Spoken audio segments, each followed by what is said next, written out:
What's up, guys and gals? It's your boy Jeff coming to you with another Extreme Nerd Table, guys. I got Rando right with me right now, and then Marco's gonna join us in a couple of minutes or so. So let's say what's up to Rando right now. What's up, Rando? Hey, how's it going? Not bad, not bad. How's it been? Like I said, like we were talking off air a few minutes ago. How is it not getting new books? You said it wasn't stressful for you, but how Yeah, is it? it's not stressful for me because I don't have any overhead. I don't have like Right, a store I don't have a storefront, so I don't have rent. right, I mean, I still personally have bills that I need to pay, right, but as a small business, I'm not even really making a profit right now.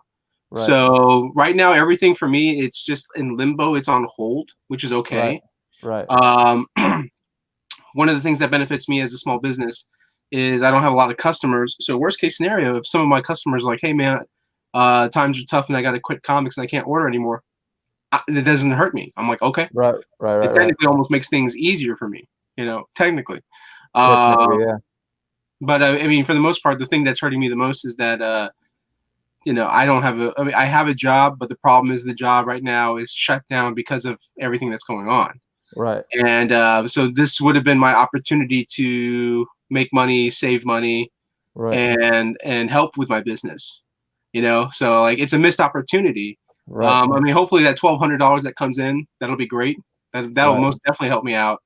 Because I have bills to pay. I got stuff I gotta pay off. right, Um, I was planning to go to San Diego Comic Con this year, but with the way things are looking, it looks like it's going to get canceled. Chances are there may not be any comic book conventions this year.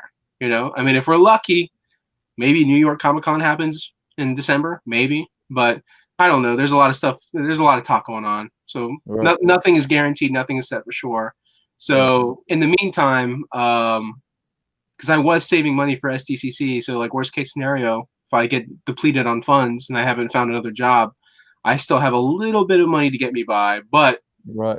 with no diamond bill, with no new books, You're gonna it have to doesn't. start selling off your personal collection.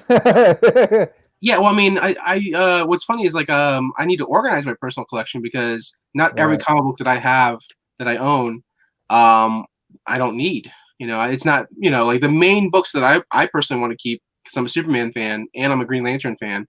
So right, the main books I want to keep are Superman, Green Lantern. I also love Justice League, so I want to keep Justice League. And then if I were to keep any Marvel books, Spider-Man. So basically, Amazing Spider-Man, um, or just Spider-Man books in general. Spider-Man, right, Green Lantern, Justice League, Superman. Those are the main ones. All the other books, I have no real attachment to them. I mean, if I like them, I like it because I like the art or I like the artist.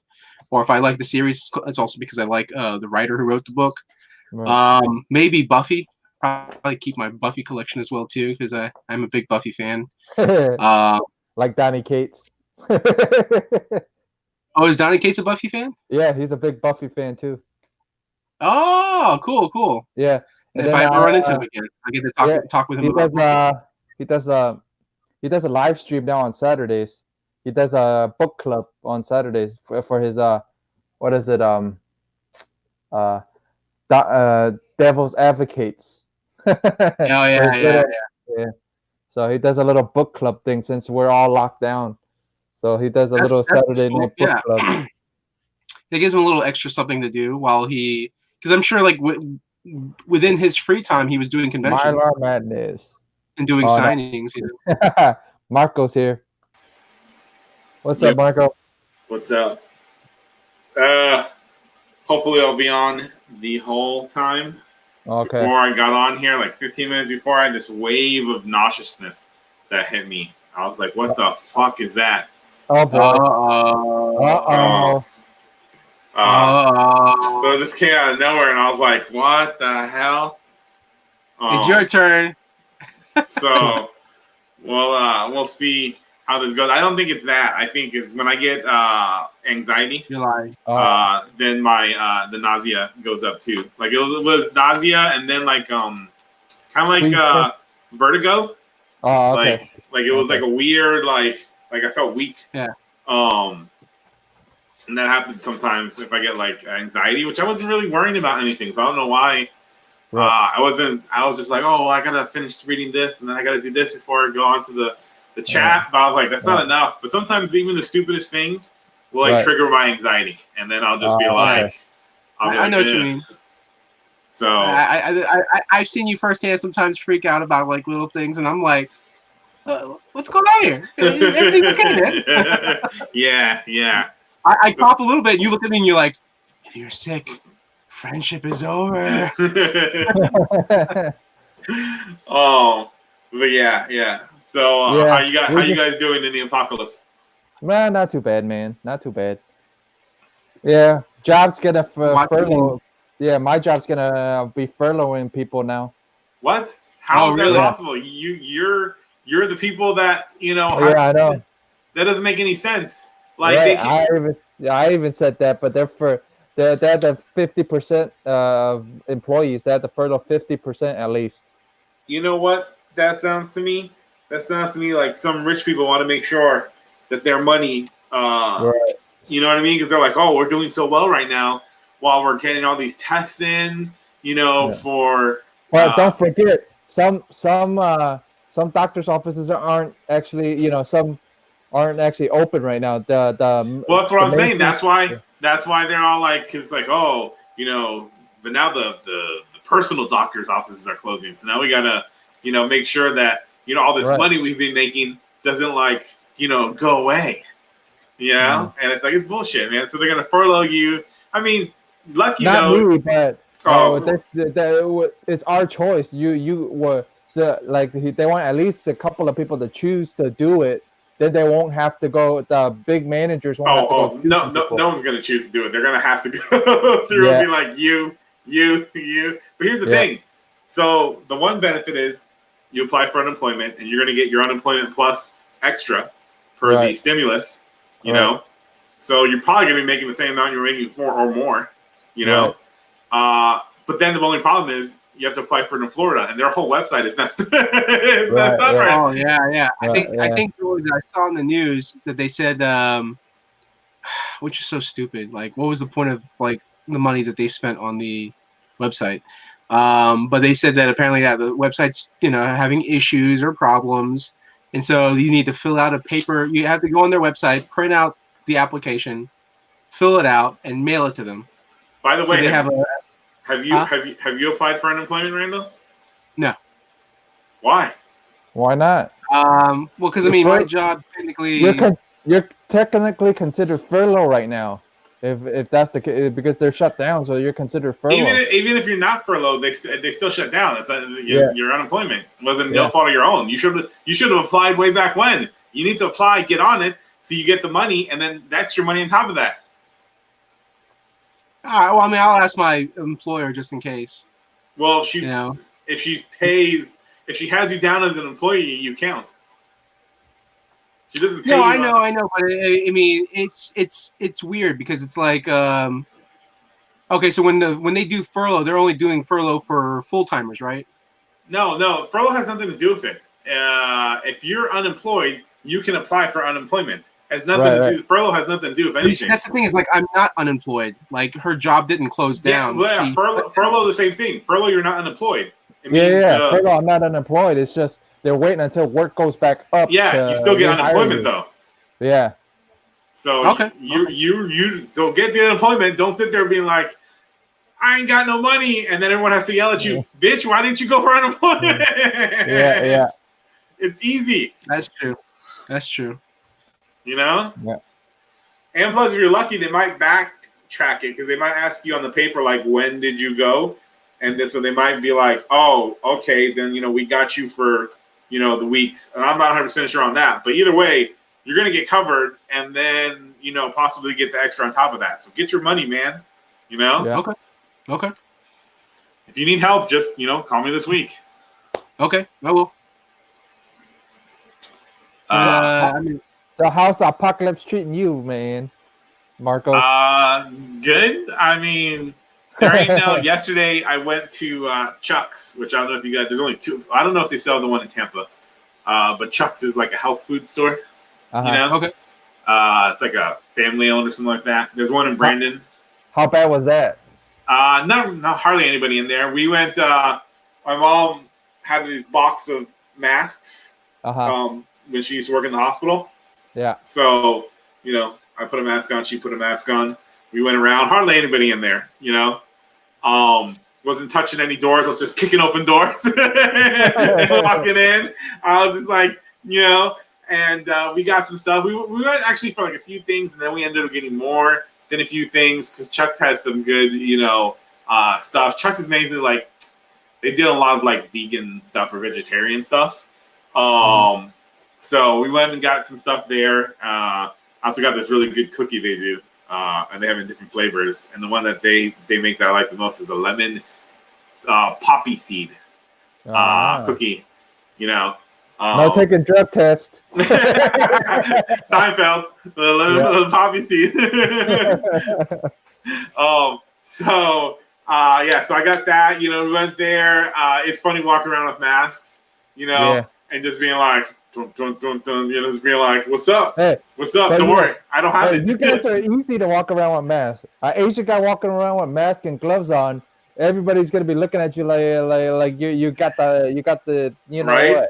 what. Yeah. No. I definitely for you guys. I feel bad because people be like, no. Yeah.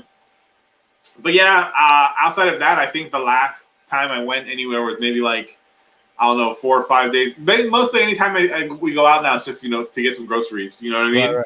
Or Yeah, to me get too. like, if we're making something, it's like, oh, we don't have that ingredient. Right. Well, your dad's still working, right? Yeah, but he's working from home. And then when he goes to the facilities that he has to inspect, government facilities or like businesses, that he has to inspect, to make sure they're doing their waste disposable right and all that. He just rolls up and does his thing, make sure he keeps his distance, asks them the questions, takes a look around, and then he's like, all right, see you guys. He makes sure it's precise, done, no sticking around, no being close, no shaking hands anymore. It's just like bam, bam, bam, bam. Yeah. So he's good. I mean, he's government. So if he loses his job, then we know shit has really going bad because he's government. So that means fuck it, money means nothing anymore. We about to go Mad Max. Pretty much. But it's been chill. I've been I finished the first issue of a 2-issue comic. Create our own thing that I'm doing for a small press publisher.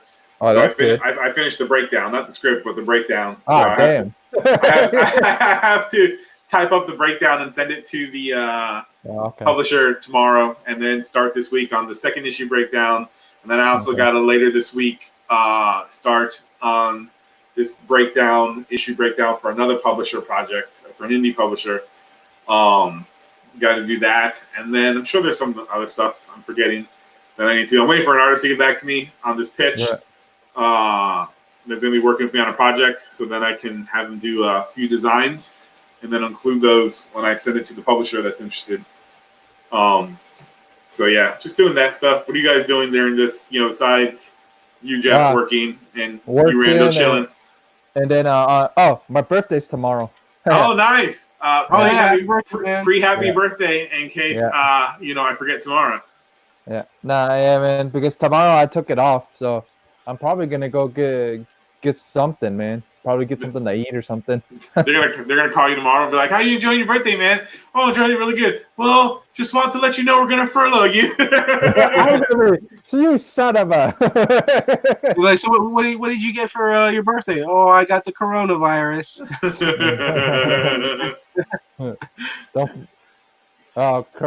Well, we got to check to make sure we're still live after you did that, man, because last time somebody did that. Oh, yeah. Well, I mean, the thing still says live, so I think so far good. Because that's what happened last time, and we got booted. This was early in the morning when we were doing it in the morning. We got booted for no reason, so it could be the algorithm. It could be anything that's booting us. Because you can't say the C. You gotta say it by its technical name. COVID-19. COVID. Yeah, and you're like COVID. And you gotta do the snap. COVID. Yeah, COVID. See, what if that's the new trigger word? Yeah. Right? Yeah. They're gonna be like, they figured out not to say CV. They're now gonna say COVID. We gotta get that down too, because YouTube is, YouTube is just very like, Yeah, it's not even YouTube. I think it's them typing the word into the algorithm, and every time the algorithm sees it, they flag it. So that's probably what it is. I find it funny that and I understand why they got stricter, just because this time the FCC came down on them. But I find it funny that YouTube has gotten stricter. Yeah. But yet then they walked away from doing original programming, like TV shows and movies. They're like, that didn't work out. It's like, well, you guys didn't do it right. But so then, the only thing they did right was Cobra Kai. Everything else was, yeah. That's gonna be the one show that, like, if it goes on for 5 seasons, people will be like, what? YouTube does original programming? No, they do one show. And that's it. It's Cobra Kai. It'd be really funny if they did a spin-off to Cobra Kai. And then they'll be like, we got 2 hit shows. It'd be awesome if Cobra Kai ends and then they do a movie, Cobra Kai the movie. Yeah. 6 seasons in a movie. That would be fantastic. But what's funny? I haven't seen hey, Zen World, I haven't seen those guys. Like, Cobra Kai is such a huge hit. And I was like, oh man, this could mean that the actors, they were supposed to be coming to MegaCon if MegaCon ever happens. Yeah, that calls like, we're pushing it back to June. More like you should push it back to next year, because that ain't happening. But the guy who plays William Zabka and then Ralph Macchio, I thought all the success of Cobra Kai was going to get them work in like other films. And then who's getting work in other films? What's the name who plays Johnny's master in Cobra Kai? The guy who played his teacher in the first movie. I forgot his name. He did a lot of movies in the 70s and 80s. He was in this awesome horror film called VFW, which is about these military veterans. They're veterans of Vietnam, and they're at this this bar, this veteran-owned bar. And they get into this whole like assault on precinct 13 situation where these I guess you could call them mutants, but they're more like people that are hooked on this drug that make them insane. It's a really awesome movie, and he's in the movie, and he's playing the total antithesis of his character in Karate Kid. And the funny thing, I'm like, and this is a movie from a really growing studio that's growing, that they're in Dallas, Texas, and they do a lot of great stuff, movies. And it's a Fangoria film, because they own the Fangoria magazine and label. And so I seen that movie, I'm like, damn, that dude's getting some good stuff. And then like Zabka and Ralph Macchio, nothing. They've got nothing out of Karate Kid. Well, I think they've been making money off of like doing commercials. Like even that same guy you were talking about, he's been doing commercials for what's the company that does the taxes and takes care of the business intuition or Intuit? Books. Oh yeah. Okay, I know the one you're talking about. He's been doing it. He did the Koala Kai. Like it's so instead of no mercy, more mercy. Well, that's good, because commercial money is really good, but they're giving it to him. They're not giving it. They're not like, hey, Ralph Macchio. No, Ralph Macchio and William Zabka have been doing some commercials as well. I can't remember off the top of my head what they were, but they're making commercial money, and you never know too. It depends on the contract. Like maybe they looked at the YouTube contract for doing the TV show, because right now they're making the big money that they're making right now is from that show. Well, I don't expect them to do it on the show, but I figure like a lot of actors, they'll do like the one the guest appearance on the show where they play like the bad guy, or And I'm sure they want that show to go for at least 5, maybe 7 seasons, so they can try and get some form of syndication. I mean, it would have to appear on TV at that point afterwards. But well, I mean, since YouTube is doing away with original programming, and they're only keeping, like I'm sure YouTube is like, that's our one hope. We're gonna take Cobra Kai, we're gonna have it syndicated on like TBS or TNT, and we'll just keep making that money from the syndication. And I just hope that they end up at least in some movies, because like I always liked Ralph Macchio. I mean, My Cousin Vinny. I mean, come on. and Oh then yeah. and then the Oh, movie, yeah. the movie before Karate Kid made him huge. The movie where he's with Tom Cruise and everybody and their punks was The Outsiders. Outsiders, yeah. And then he's in that movie. So he's been in some good stuff. But then Karate Kid, unfortunately, back in the day when actors still got stereotyped, he got stereotyped. Oh, this is a Karate Kid. Oh yeah, I'm sure every time they saw Ralph Macchio, they're like, "Hey, it's the Karate Kid." Yeah, the first time that didn't happen is Harry Potter and Lord of the Rings. None of those actors got stereotyped, and they went on to, you know what I mean? Like, the kid, all those actors have gone on to do really good films or really cool independent films. Look at Hugh Jackman. Like Hugh Jackman, fresh off of X-Men, was like doing several other movies, and he had critical success. Yeah, but I'm talking about more like when you're younger, because that's what, like, if you look at what happened with Mark Hamill, you know what I mean? Like that whole Luke Skywalker thing, like he didn't do anything. That was a different time. Like, I don't think the whole like stereotyping actors stopped until like late '90s, early 2000s. Yeah, that's what I'm saying. So it's like, So we've had about 20 years of that now going on, where no stereotype, which is good. It's been, but also the industry has changed. There's so much more work now. Why are you giggling, Jeff? We saw you like your thing go off, and you were like, hee. No, because you guys have been watching the WrestleMania thing, right? WrestleMania is for 2 nights. No, I haven't. Like my friends have been telling me about it. They're like, "Oh, are you?" Well, but I think it's a little weird because it's 2 nights now. You know what I mean? It's they Wrestle Kingdom, Japan's wrestling, Wrestle Kingdom, and all that. They do a 2-night. Their big event is a 2-night thing. So my friend, Eugene, he hit me up. He's like, "Hey man, did you watch Mania?" I was like, "I thought it was today." He's like, "Oh no, they split it into 2 nights." Yeah. And I'm like, "Oh, okay, that's cool." And he's like, "It's like Wrestle Kingdom." I was like, "Yeah, I get that." You guys would laugh at me. The match I wanted to watch was the Otis and Dolph Ziggler match. I heard was it the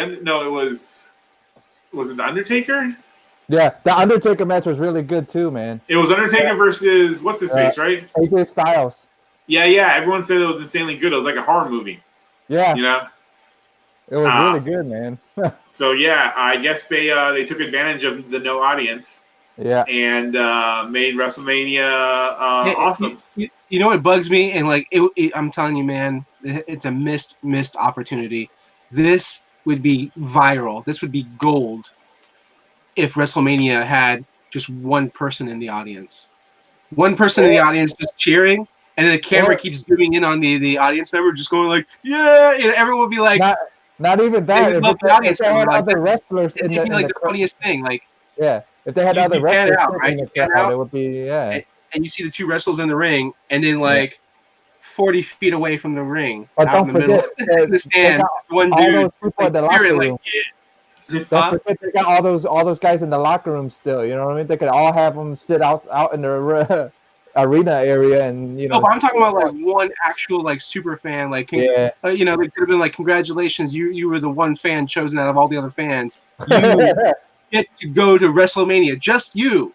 We'll have you in the stand." About like 40 feet up and away, and the camera will occasionally be zooming in on you, as you're watching the match. Hey, I'm an enthusiastic fan, like, just be like, "Yeah." I want to point out something Cirola said. I can agree to that with an extent, but here's the thing: Harrison Ford got Indiana Jones. So if he hadn't had Indiana Jones, who knows? Maybe he would have been stereotyped as well. That's So Ford got that Indiana. So he got to go from one trilogy into the next one. I think he had done. I think the first Indiana Jones, when it came out, still hadn't come out yet. Return of the Jedi. So he basically So he was in between. You know what I mean? And he got to do Indiana Jones, and then boom, Jedi came out, and then boom. Right. He started doing other films, so he got to be like, "Oh, well, this guy is different." Mark Hamill got nothing. Yeah. You know what it is too. It's weird. I think it just depends on the persona, the character that you play.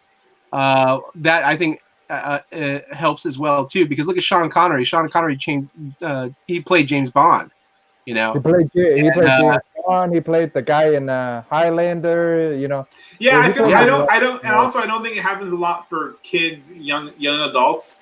I mean, sorry, it happens more for kids and young adults than it happens for adults. Like adults, it's hard for you to stereotype and be like, oh, this person is that person. But you see it happen more for kids. Like what's the name who played E.T., the actor who played E.T. You like, you know, that movie was so huge. It's like, you know, yeah, he did other stuff in the 80s, but he never did anything that was like a movie or, you know, on par with the quality of E.T., you know? Yeah.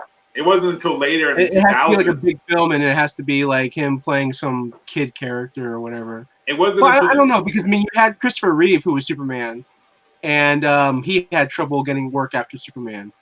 Yeah, but that was because he was Superman. I know. I suppose what Christopher Reeve should have done was after Superman, just like Harrison Ford, he should have got another big mainstream role, and then he did other good roles, but yeah, no one ever went to Christopher Reeve and said, "Hey, do you want to be playing Jack Ryan saving the president?" You know what I mean? Yeah. Do you want to? Yeah. No one, no one saw him for you never saw Christopher Reeve and like, oh, he's in court. You know, you don't want to hear the truth. You know what I mean? You never saw him in any of those movies you expected him. He wanted to be a dramatic actor. He didn't want to be an action hero. But I mean, the sad thing was, I mean, maybe like he was afraid that if he played another action hero, that would have destroyed the image of Superman. Maybe. But he was very adamant as Superman. He was very dedicated. But the thing is, was that the system's fault or his? Because he did Superman 3 and 4, and he probably shouldn't have done Superman 3 and 4. I do love that he did a movie with Michael Keaton, and this was like after Michael Keaton had played Batman. And of course, Christopher Reeve long since had played Superman, and it was a nice I guess you could say it was an independent film or maybe like a dramedy, but it was great because Michael Keaton, I think Gina Davis or she might have been like the love interest, and so she was dating Christopher Reeve's character, but she started having a fling. She started having like, this connection with Michael Keaton. So it's like there would be like a couple scenes where you see Christopher Reeve and Michael Keaton interacting with each other, and I'm just like, this is the closest, you know. I mean, I saw it passed like 5 years ago. I was like, this is the closest we're gonna get Superman and Batman.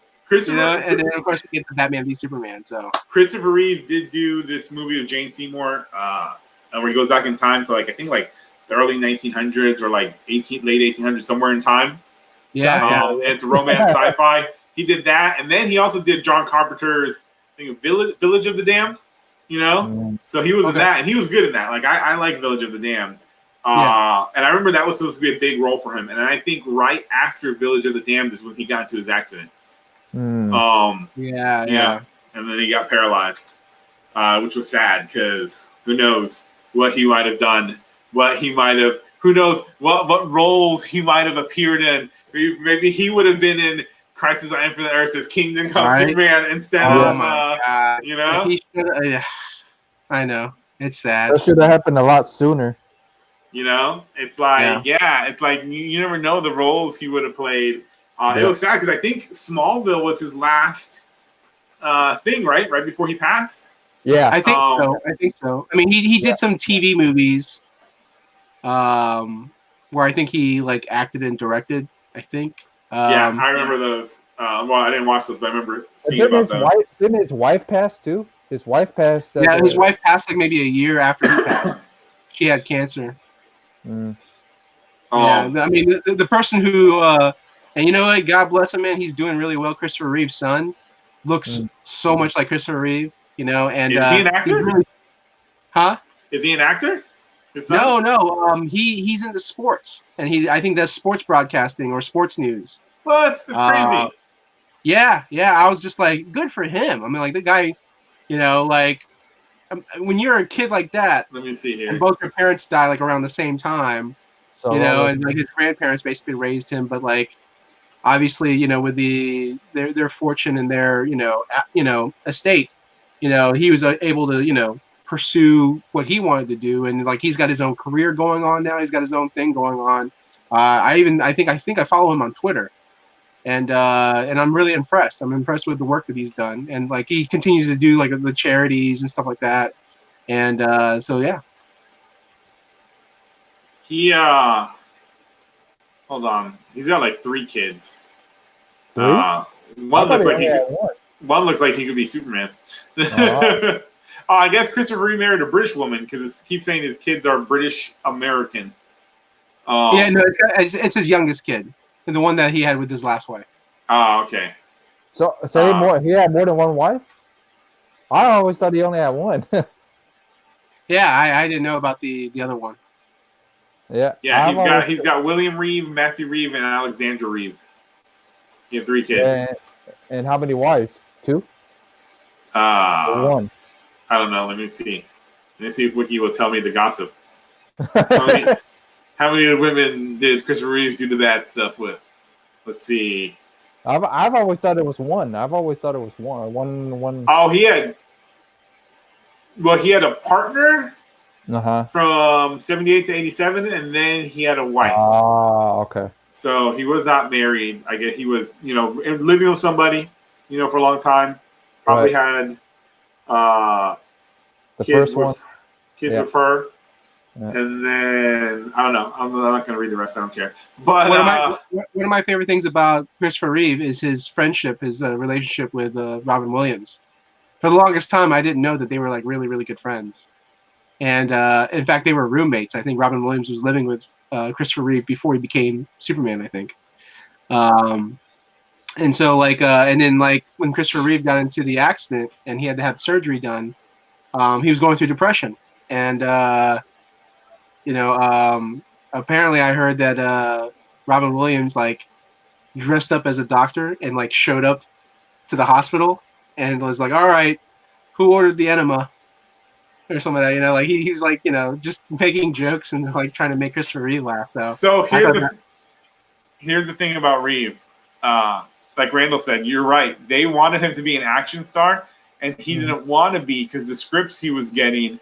He was like, "Oh, they just weren't good scripts," and he's like, "I think they just wanted me in the roles because I looked, the part, rather than the scripts being good." But he did turn down some good roles. He turned down *Romancing the Stone*, *Pretty Woman*, *Pretty Woman*, *Fatal Attraction*, *Splash*, *The World According to Garp*, *American Gigolo*, *Lethal Weapon*. Oh, come on, man! Imagine if he was in *Lethal Weapon*. Right? Richard Donner was doing that. Yeah. So he did turn down some stuff that I was like, "Reeve, what are you doing?" Yeah. Listen. If I was his agent, I would have been, "What the hell are you doing?" The fact that he turned down all those movies, even half of those movies. Yeah. And then for him to say "Oh, the scripts weren't that good," part of me is "You're crazy, man. You know what? You deserve not to be famous. You deserve not to have any of these other, these dream roles that you wanted." Yeah, I mean, I don't know. I think maybe he was just one of those guys too, where he was just I don't need to be super rich. I have more than enough money, and I'm happy. There's people that are "Oh no, I gotta be this mega star. I gotta be this super big star. I gotta do all these big movies and make all this money." And the fact that he turned those down, maybe that gives you an idea of what his personality was like. His personality was just I don't need anything big. Could you imagine if Christopher Reeve was the Mel Gibson role, and then what's his name? No, he would have been the Danny Glover role. Christopher Reeve would have looked at Mel Gibson. He's "I'm getting too old for this shit." And then start taking off his shirt and he's Superman. Literally, *Romancing the Stone*, *Pretty Woman*. Oh, yeah. He would have been so good. Yeah. *Pretty Woman*, he would have been good. And *Romancing the Stone*, definitely he would have been good. I'm why the hell did he turn them down? Because those two aren't action movies. Those two movies aren't really action movies. *Romancing the Stone* is action. Kind of, action, really. Adventure, comedy, romance. But he would have still been okay in that one. I mean, it's still a heavy acting one. It's not action all the way through. The funny thing is, he was not the first choice because for *Romancing the Stone*, Sylvester Stallone was the first choice. Yeah, that's a weird one. Could you imagine Sylvester Stallone? It would have been "Hey yo, Joe, what are you doing?" "Hey yo, Joe, we gotta get going." DeVito in *Romancing the Stone*. Yes, which didn't Danny DeVito, wasn't he in a movie with Sylvester Stallone? No, he was in the movie with Arnold. He was No. in the movie with Arnold. He was in the movie with Arnold, but he was also, I was thinking of another movie. He was in the movie with, what's it, Billy, where it's Throw Mama Off the Train or whatever? Oh, yeah, Billy Crystal. Yeah, Billy Crystal. And it was Danny DeVito. Don't Throw Mama Off the Train or something like that, I think it was called? Yeah. It's not don't, like, it's Throw Mama Off the Train. They were trying to kill their mom. Yeah. But no, like, now that I think about it, I don't think Danny DeVito's done any movies with Stallone. Yeah, I don't think so either. You want to talk about someone who's done some awesome comedies and directed some awesome comedies is Danny DeVito. Death to Smoochie, to this day, is still one of the greatest comedic films of all time.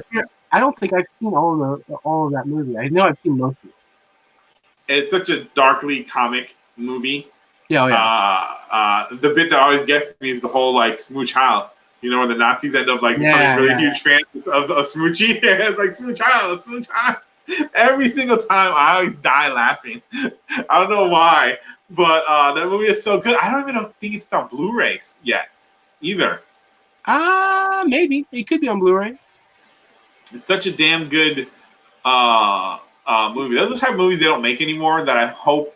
The only thing that I'm interested in HBO Max for is the fact that HBO Max said those are the type of movies they're going to start making on HBO Max. Yeah. The mid-budget films. Yeah. You know, Hollywood doesn't make anymore for theatrical. It's either low budget or huge, gigantic movies.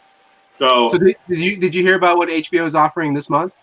Oh boy, 500 hours of programming free, a bunch of TV shows and a bunch of movies you can watch if you don't have HBO now. Yeah. Or HBO I signed into my HBO Go and it said something like, free viewing, free streaming or something like that.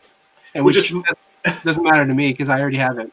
Which is smart because it's basically telling people like, oh, we understand what you're going through, so here's some free stuff to pass the time. And if you just happen to have money, get us. Well, you see, what is it? HBO Max is supposed to be launching.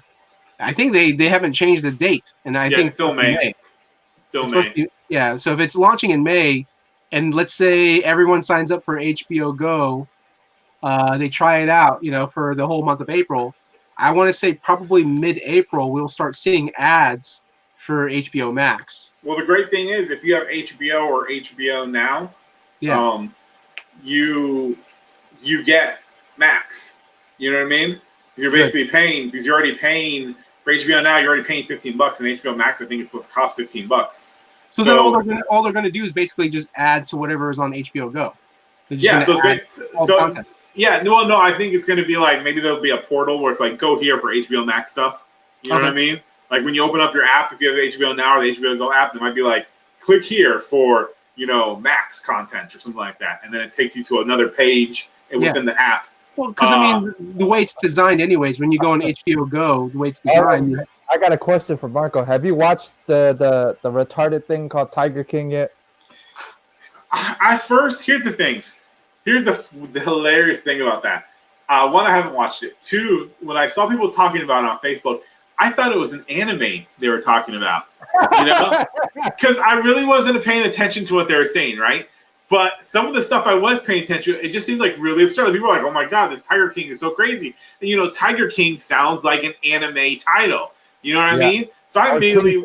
Because I remember a comic that I read from a couple of years ago. It was King Tiger. It wasn't Tiger King. Yeah. So all I remember, all I thought it was like a Japanese wrestler for Tiger Mask, and it was like some crazy anime that Netflix had. You know what I mean? Right. People were going apeshit over it, so I wasn't really paying attention. And then I started paying it. It's a hillbilly with a mullet. Yeah. So then I started paying attention to it, and I was like, "Oh shit, that's insane!" But I still don't fucking care. Yeah, no, I don't care. I don't care either. But what's funny is I got to give props to Netflix because this has been a huge hit for Netflix.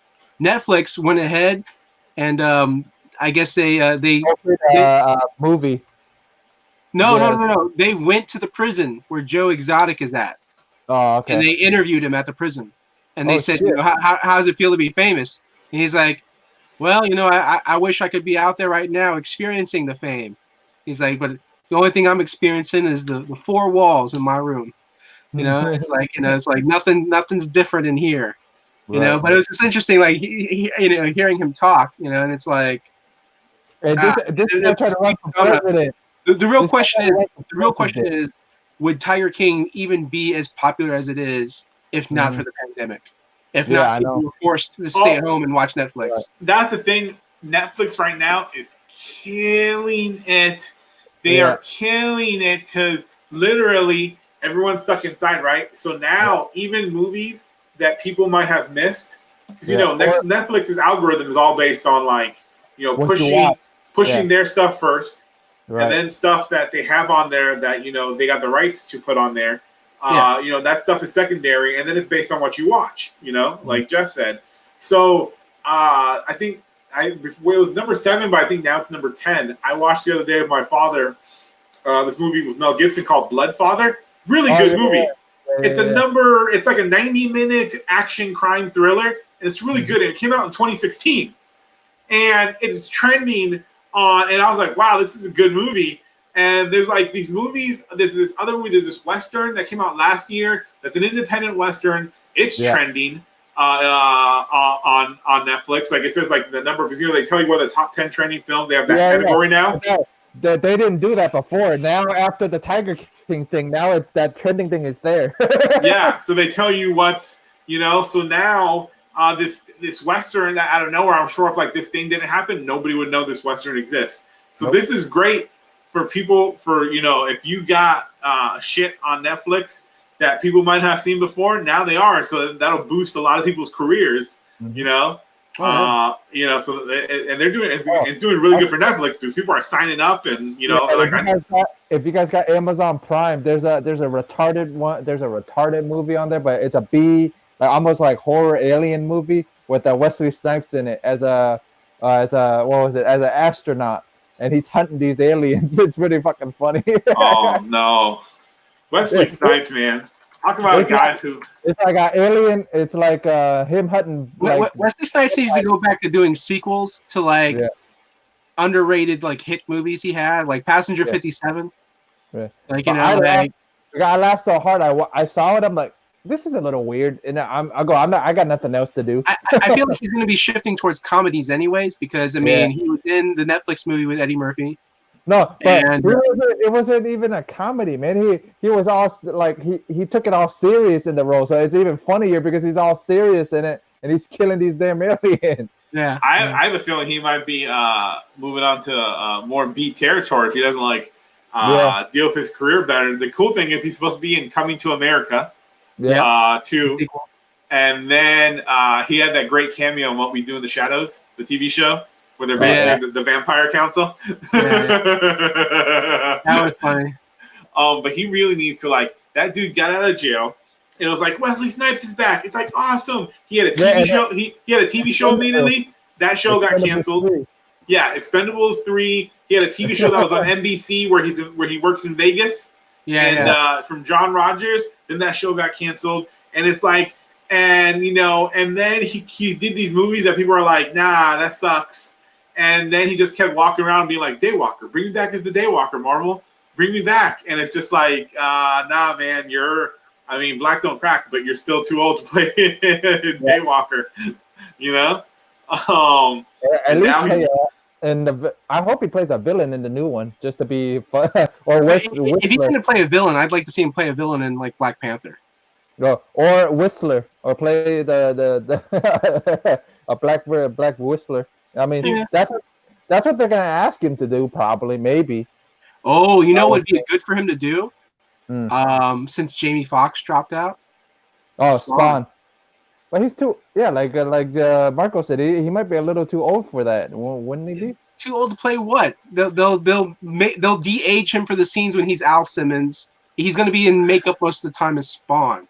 Oh yeah. He didn't like being in the vampire teeth anyways, didn't he? I don't think he liked the contacts and the vampire teeth previously. Oh, okay, I saw I'm seeing the IMDb page for the film Recall. The Recall. Yeah.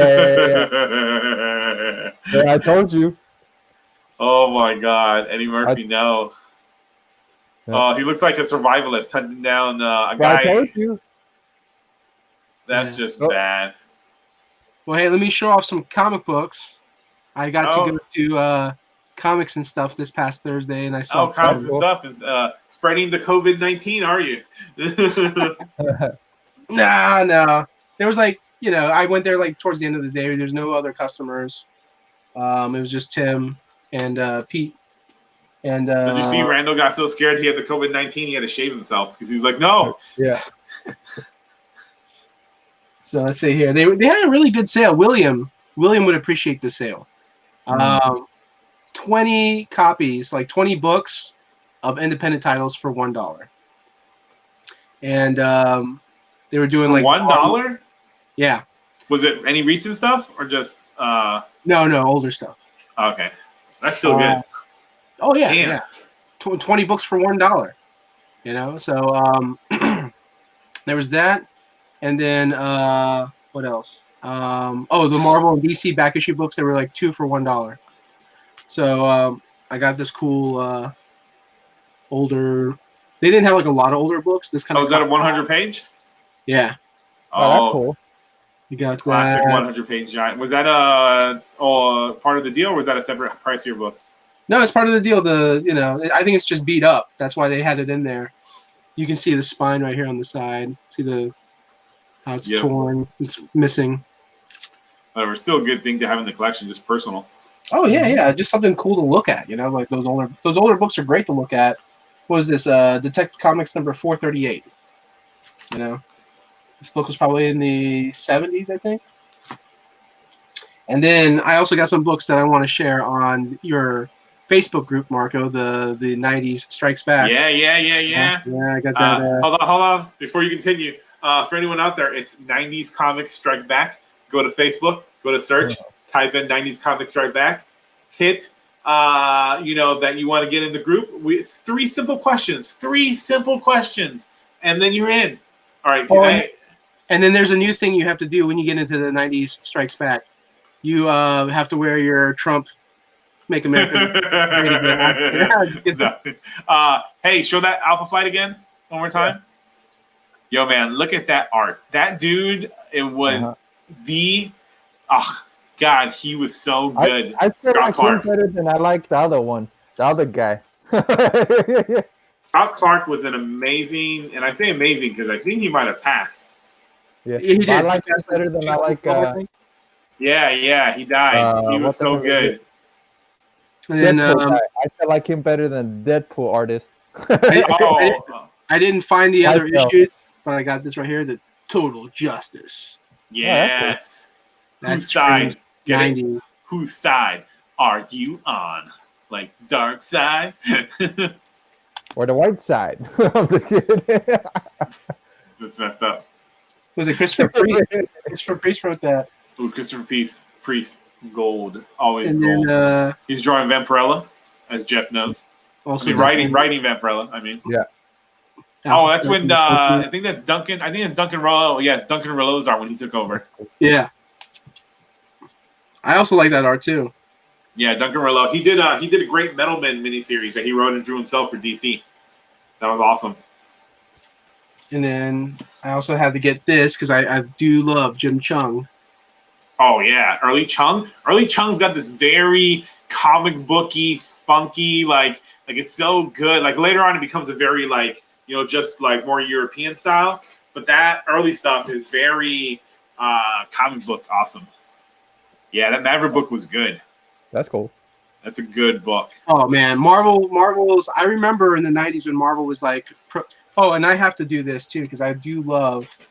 I wish Marvel would bring this back because this is what really got me into comics. Was it the thing that sums up the summary? What happened last issue? Yeah. They did this thing back in the day. They had the gatefold. Yes. It would open up and it would tell you what happened in the previous issue, and it would tell you what characters are in the book. Oh, that's cool. So it's like I don't even have to get the other issue. I want to get the other issue just because I want to collect it. But if I'm new to reading comics, I'm like, you're giving me the cast, and then you're giving me their personal information, their biography on them, and then you're telling me what happened in the previous issue, and I'm just jumping into the comic right now. It's so good. You guys see what William Sorales is asking? Oh, I don't Yes, I'm trying to remember. It's James Owsley. Was it James Owsley? remember. Yeah, Owsley. Yeah. As soon I as think it you was say James that, Owsley. it's- I was gonna say MD Bright, but I was like, no wait, MD Bright was an artist. this wasn't 90s. This wasn't 90s, but I did love this series. This was Oh from hell's yeah, dude! It never got finished. That's the only thing that made me mad. But that Fighting American did Yeah. Winter Soldier before Winter Soldier came out. Way Yeah. before Winter Soldier came out. It was doing the same story. Like Winter Soldier. I'm not saying Ed Brubaker took anything from Dogs of War, but Dogs of War is really good. Yeah, Fighting American. Look at that, man. We got to put them pictures in the group, man, later tonight. Yeah. Well, I mean, this isn't 90s though, Yeah, it is. is it? Well, it started in the 90s, so it doesn't even matter if it's. All that matters is that the character started in the 90s. You sure it started Yes. in the 90s? Yes, Fighting American started in the 90s. I don't know. That book might not be 90s, but Fighting American, the But that character started in the 90s. Wasn't there a Liefeld character anyways? Wasn't that? Yeah, a No, Liefeld- you're right. This is 97. yeah. See, told you. Yeah. You should. You shouldn't question Marco, man. Marco got that group, man. He knows more than we do. Okay, so I know for this can't be 90s, but What is it? this caught my attention. The Woody Allen story. No, I don't think that is a weird book. That might have been 90s because wasn't that the whole Sun Yi drama? Woody Allen, I Yeah. think that was 90s. Yeah. There's a Sun Yi, Sun Yi pinup. Okay, I have to open this. Jesus. I have to open Jesus. this and see what's going on here. Randall only got that thing because he's like, oh my god, it's so ridiculously ridiculous. I have to get it. Yeah, that's probably why he got it. It's always neat to have like ridiculous, like weird. What does it say for year? 90s? It's got to be 90s. 99. Oh, look at that in the back right there, the Mia Farrow story. Yeah, but Ooh. that was 90s. I think I was living in New York at the time when that whole drama was going down. Yeah. Another thing that I like too is if you look really closely on the top right there, I swear it looks like Hold your hand in front of it so it's like clear up a little bit. Yeah. There we go. Hold it in. There we go. There we go. First Amendment Publishing, issue number 2. but that looks like what's his name? What's the actor's name from what's it called? Name the movie. Willy Wonka and the Chocolate Factory. Yeah. Timmy. Frankenstein. That looks like the Frankenstein character. The Frankenstein. What was it? Yeah, the Frankenstein. Gene Wilder. Gene Wilder. That looks It like looks Gene Wilder from Young Frankenstein. Yeah, that's what it looks like. Yeah. That I like how it's called First Amendment Publishing. They put it right on the cover, like in case anybody tries to sue them. You know what I mean? All right, here we go. The Sun Yi pinup. That is ridiculous. That is ridiculous. Not what they expected. Yeah. Yeah, that's. I know what you were expecting. You're expecting this, Jeff. And one for the ladies. Oh my god. The shit that came out in that's why I love the 90s also. Just the ridiculous comics that came out. This is so crazy. Like I saw this and I was just like, I have to get this. It's just too ridiculous not to get Well, it. if you ever meet him and Sun Yi, you can have them both sign it. He would probably look at me like, "Get away from me." And then I love like I want to collect this whole series one day. boy. I got the Marvel Comics, the Indiana Jones. Oh, okay. Yeah. Thought it was something weirder than that. Do you know there's Indiana Jones novels that tell that tell original stories? Yeah, I know about the novels too, Oh, but that's I cool. just prefer the comic books. I think Dark Horse also did Indiana Jones comics as well after They Marvel. did, yeah. I even have like for the Xbox, there was an Indiana Jones video game. Yeah, there was a bunch for PC as well.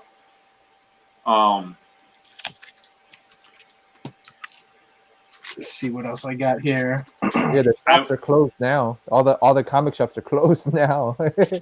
Yeah. Oh, I think you can do Statewide, I think you can do curbside pickup though, right? At the comic shops or no? No, because there's no new Depends on which comics. ones are Yeah, there's staying no new. open. Yeah. Got Prime. Oh heck yeah, that's good stuff. Oh yeah, it's gonna be a lot of good stuff in the group when you post those pictures. They're gonna be like, man. This caught my attention right here. The Too Much Coffee Man. Oh, yeah, that was a big thing in the 90s. That book was a big indie book. I think Dark Horse later collected it. This is really cool. Star Trek in Espanol. TV Mundial, Viaje a las Estrellas. We should have Mondo read it. I mean, we should have Marco read it. Right? We should have Marco do a reading. In How Spanish do you say, damn it, Jim, I'm a doctor, not a, in Spanish. Oh my God. Damn it, Jim, I'm a doctor. Now, what did you say? Damn it, Jim, I'm a doctor, not a. What the hell is it? I forgot what he said. Let's see what he says. I forget what he says. Damn it, Jim. Damn it, Jim. And I got this classic right here from Ultraverse. Nightman.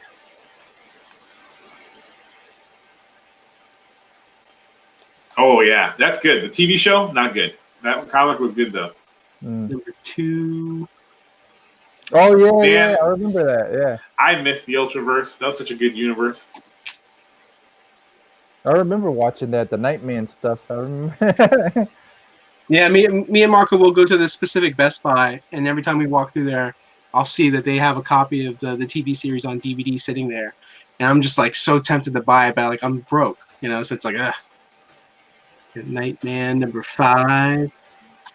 The Which comic every time I hear Nightman, though, I think of Always Sunny in Okay, Philadelphia. so here's one he said in the show, which I believe is one. Yeah, he said in the original series, Double in the Dark. He said, "Damn it, Jim, I'm a doctor, not a bricklayer." So that's maldita sea, Jim. Soy doctor, no albañil. Nice. So, Hold on. dude, Nightman number 6. dude, Nightman was a great. I think that's Kyle Hotz who did the art for Nightman, right? Kyle Hotz, whatever his last name was. Hotz, yeah, Hotz. And did he do all of them? That guy is so good. He's got a very who's the artist who did Batman with the very huge ears? Oh, Damn it, Kelly why Jones. could I- Kelly Yeah. Jones. Yeah, they have that they're from that same pool of type of art styles. Not that they're the same, but they got that really cool horror-y art style.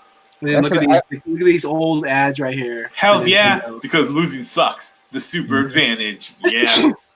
Oh, COVID. COVID.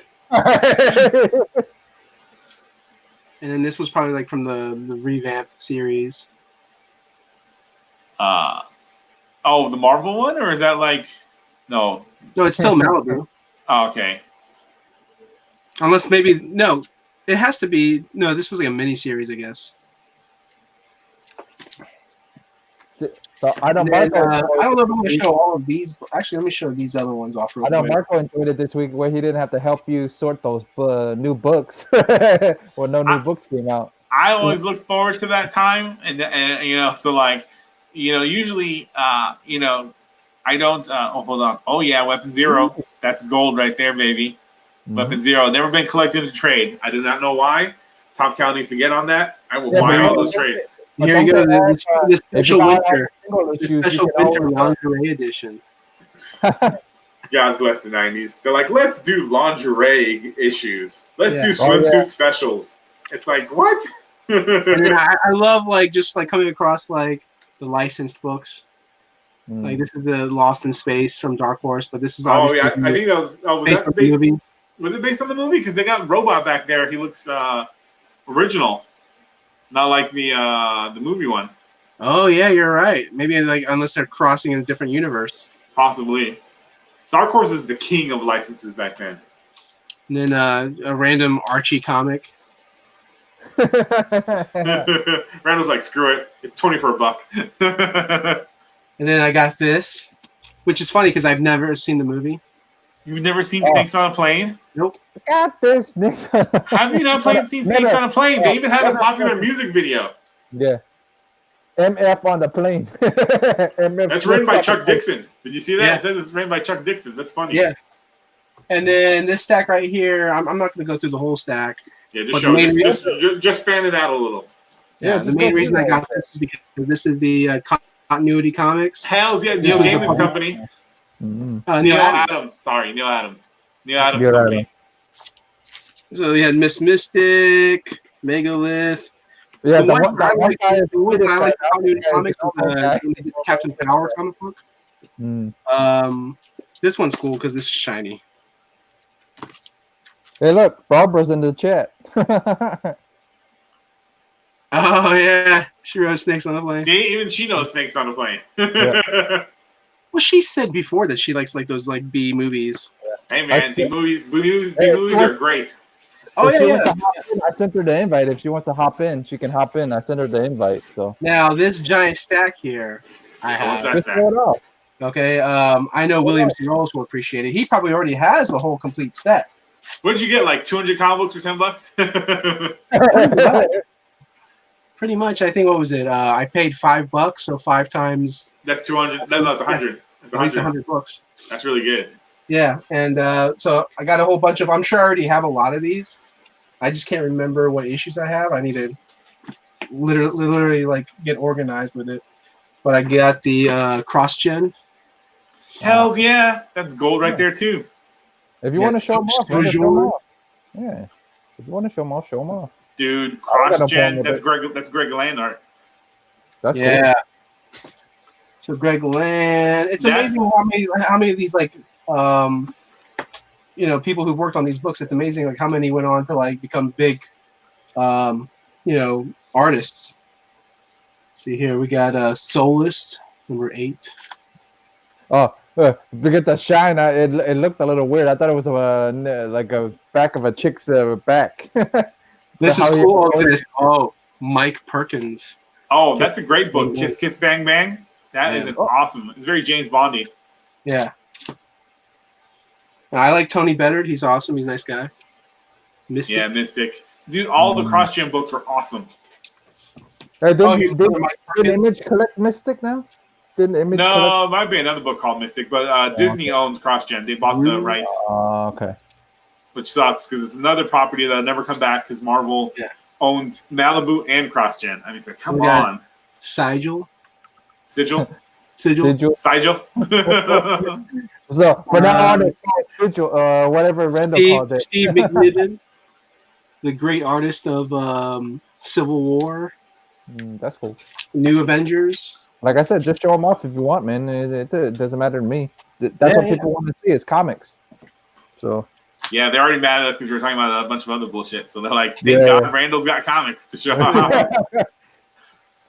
I got something Eastman that's not Turtles.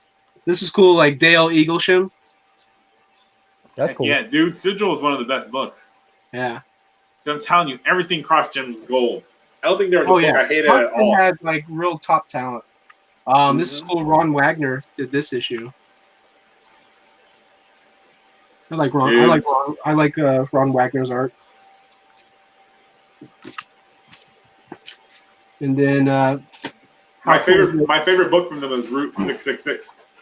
Oh yeah, how cool is this? Joshua Middleton. Oh yeah, dude.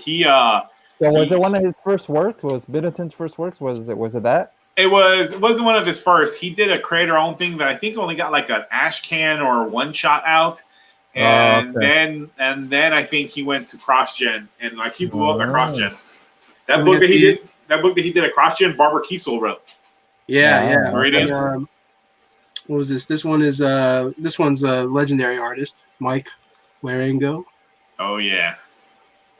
I thought it was the other one. It's the other legendary artist that did the Superman and Batman covers. Look at this. Another Steve McNiven, Meridian. Oh, that's cool. That book right there, if that got collected into trades, that would be like huge early, like, young adult hit book. That's how good that thing was. We got Scion. Right there. Right there. Yeah, stay right there. Ron Mars, Rick Leonardi, Carl Kiesel. And then they got really good because they got Jim Chung. Yep. I think Jim Chung was founded by. No, I think they found him. You know, the talent that they. I think he was.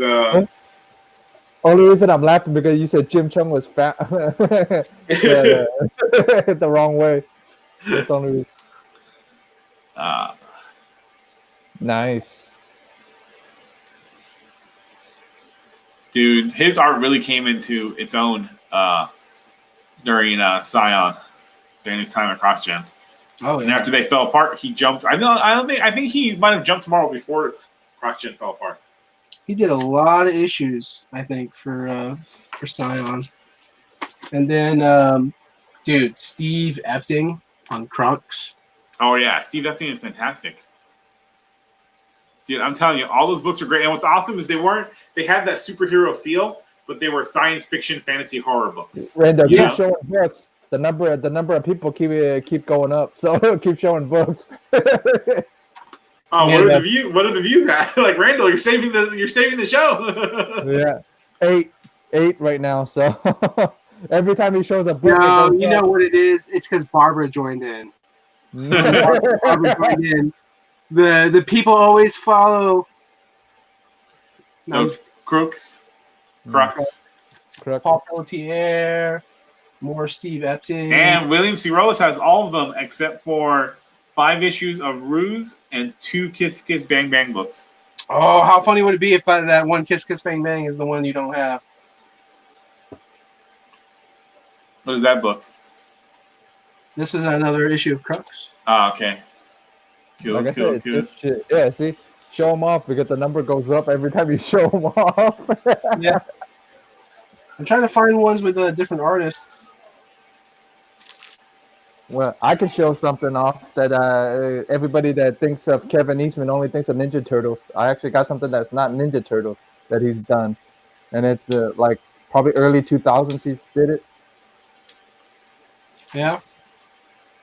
You can see it. You'll see it. Give me 1 second. Oh yeah, Fistful of Blood? Come on, Yeah. man. Everyone knows that book. Yeah. You know, I think the IDW version is the edited version because the heavy metal version. I didn't know there were 2 versions. I thought there was only one. I think the IDW edited out the nudity. No, and actually, then- no. I don't No, think so. it's in there. Is it in Yeah, there? I think it's in there. Yeah, I'll look again, but I think it's in there. I remember looking at them, and I think it was in there. I know. I think it's in the latest trade because they re-released it, but as a trade IDW. And I think in that one they got rid of the nudity. I think that's what they did. So they covered up certain stuff. Which Yeah, I mean, I don't care. Like the other ones, they cover up with rabbits. Like the other company that took what was it? Rags and covered her up with rabbits. I'm like, what the heck? So this whole stack right here is Negation. Oh, Come that on. was a good. That was a good one too. Who was that? Tony Bedard writing that one?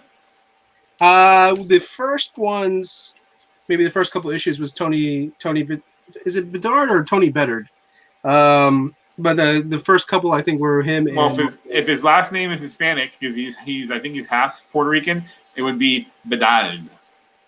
okay, Tony Bedard. but yeah, Mark Waid is one of the writers on it. For the Yeah, first I think they wrote it together, and then Tony ended up writing it on his own. yeah, because issue 3, Mark Waid's name's not even on it. So But how yeah. do you guys like Mark Waid's writing? I like some of it, and then I don't like some of it. I pretty much love all his writing. I don't think there is a Mark Waid book that I hate. Even the Black Bull stuff he did when Wizard had their own comic book company. I like that stuff too. I don't know. I don't know if there's anything he's. I mean, there's probably stuff he's done that I don't like. I just don't remember it. Yeah, Well, that's what we it got is. Negation. I love a lot of Mark Waid's creator own stuff. Yeah. Oh yeah. I got the black superhero he did. What the hell was it called? Oh, the one from Boom. Yeah. Yeah. Negation. Is that pirate? Is that like a pirate fighting zombies? What is that? That's Looks awesome. like it. Yeah, it may be infected. I don't know, but Yannick Paquette. Oh, yeah, dude. Amazing artist. Yeah, I didn't get into Yannick's art until he started working with Grant Morrison on Batman. he kind of has a feel now, or is it the Dodsons started? Isn't Yannick Paquin have that art style that now the Dodsons, kind of like draw like him now? I think so, a little bit. Yeah, that's pretty much it. Marco, you got anything to show off? Yes, my fantastic hair, my great smile, and my beautiful face. I haven't been able to go anywhere for comic books. Oh, I do have something to show off. Hold on. I'll be right back. You guys keep talking. Because I did get the sweet graphic novel I was looking for. I got a story behind it. Hold on. Okay.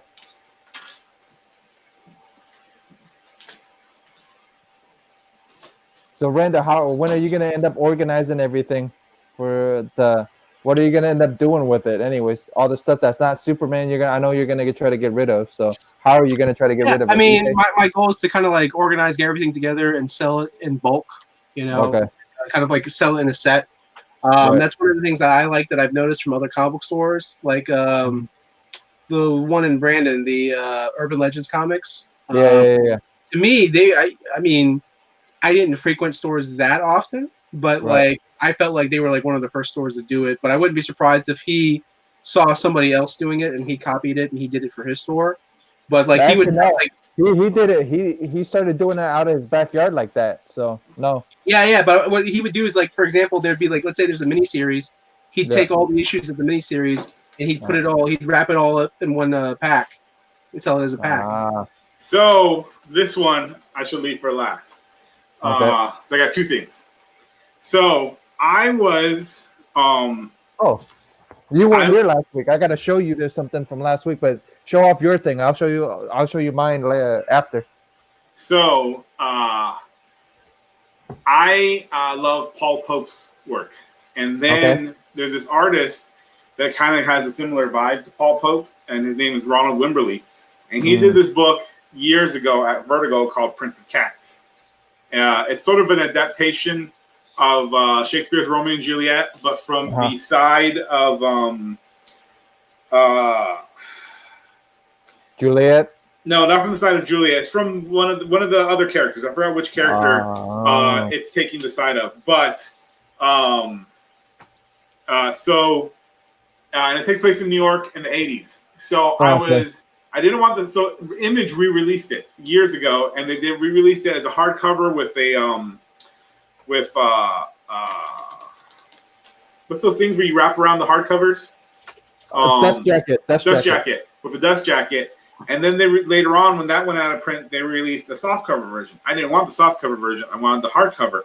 But everywhere I searched, everybody was trying to sell the hardcover for like $40, $50, $60 dollars. Yeah. And this book is a $25 book when it came out, Right. So I was like, nah, man, I want it. You got a hold of the artist, didn't you? No. What it is I went on Facebook and I said, hey, does anybody out there have a copy that they don't want anymore and they'll sell it to me? And then a couple of my friends jumped on and they like ragged me and they're like, sucker, I got a copy, but I'm not selling it. So I was like, screw you, sons of bitches. So then a friend of mine, she tried to help me because of a comic book store she knew I forgot where her state is, but she tried to help me. They didn't have it.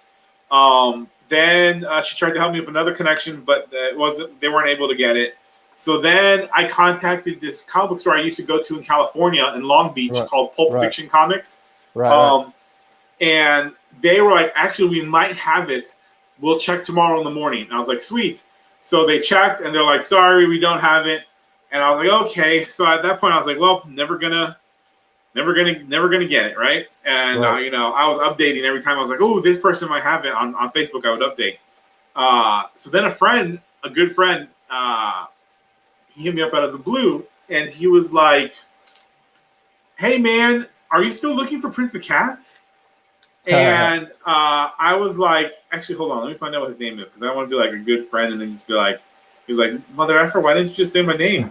Why you gotta be like, Troy Brownfield. So Troy Brownfield, he's a comic book creator, comic book writer. He's also worked for Newsarama and other sites.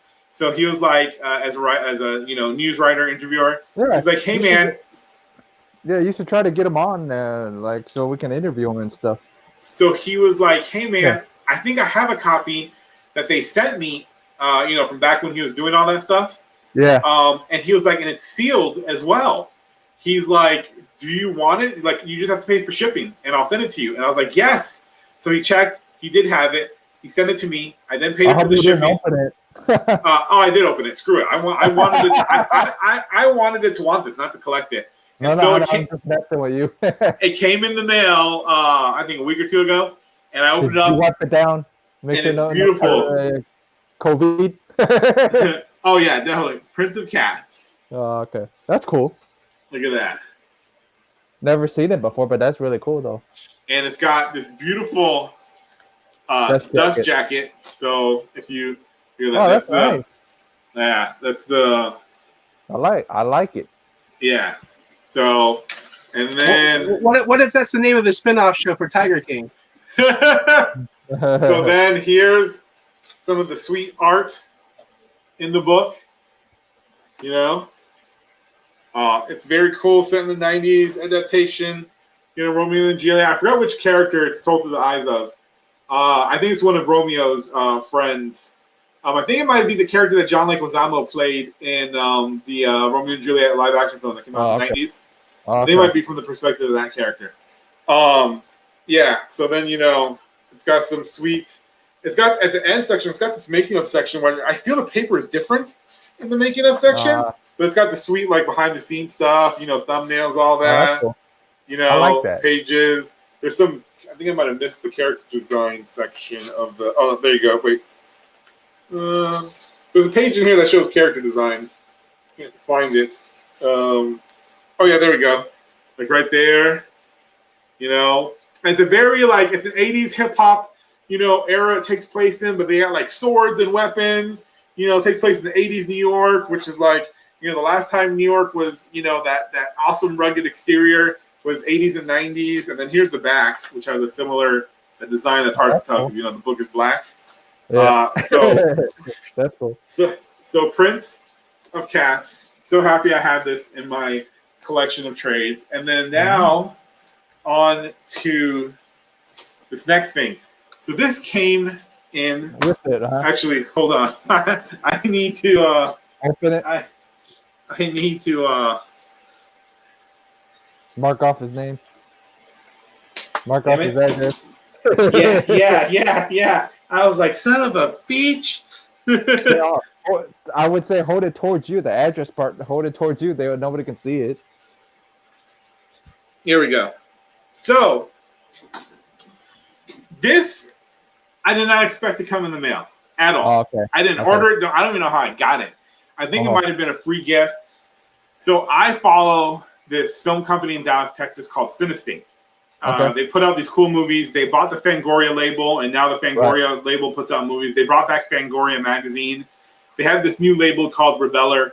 It's a cool studio outside of Texas. So they had done, because everyone's inside because of COVID, they had did this thing where you can get 2 free months of their Rebeller account, which gives you access to like these free articles, all this stuff and everything. And then they And then they did a whole thing of 2 free months of Fangoria online, Okay.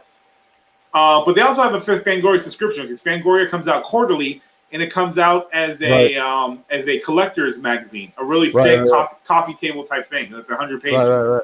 So I get this in the mail, and I look at it, and I see that it says, if you can see, Fangoria. Right. Yeah. And I was like, what? So then I was like, I didn't order anything from Fangoria. I open it, and there's this. Comes in a nice little padded thing. And it's issue 7 of Fangoria magazine. That's cool. It's beautiful, square bound, 100 pages. That's probably that's why they send it to you. I definitely would. Thick cover, Fangoria. I'm a huge horror fan. But that's probably what they want you to do, man. Is probably want you to write for the magazine, probably. So Fangoria, I've been wanting to get these because it's a subscription. Well, now you can pay for it monthly. Before the subscription, you had to pay a flat fee, and you get 4 issues. You get an issue quarterly, because the magazine itself is like $19.79 if you were to buy the magazine by itself. But if you get the subscription for a year, so 4 issues, it's cheaper than buying them individually. Right. And then now they have it where you can just pay like $6.66, 666 a month. And then, every quarter you get the Fangoria magazine. So I got to go back. I have in my box at Randall's place, I think I have Fangoria issue 5 in there. Okay.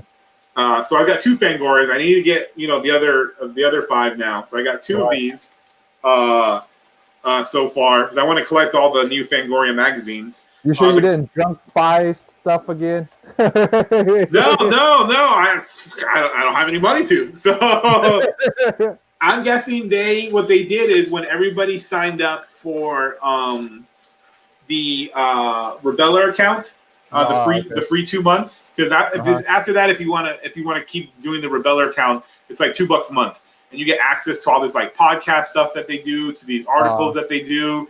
And then the Fangoria one was 2 free months after, and then afterwards you can sign up for like $2 a month, or you can do the $6.66 a month that also includes the magazine. But Fangoria, when you do the Fangoria, it also gives you access to. They're putting up digitally all the old Fangoria issues from the first volume that you can read digitally. So you can go look at the stuff that's like that they talked about in the 70s and 80s and 90s.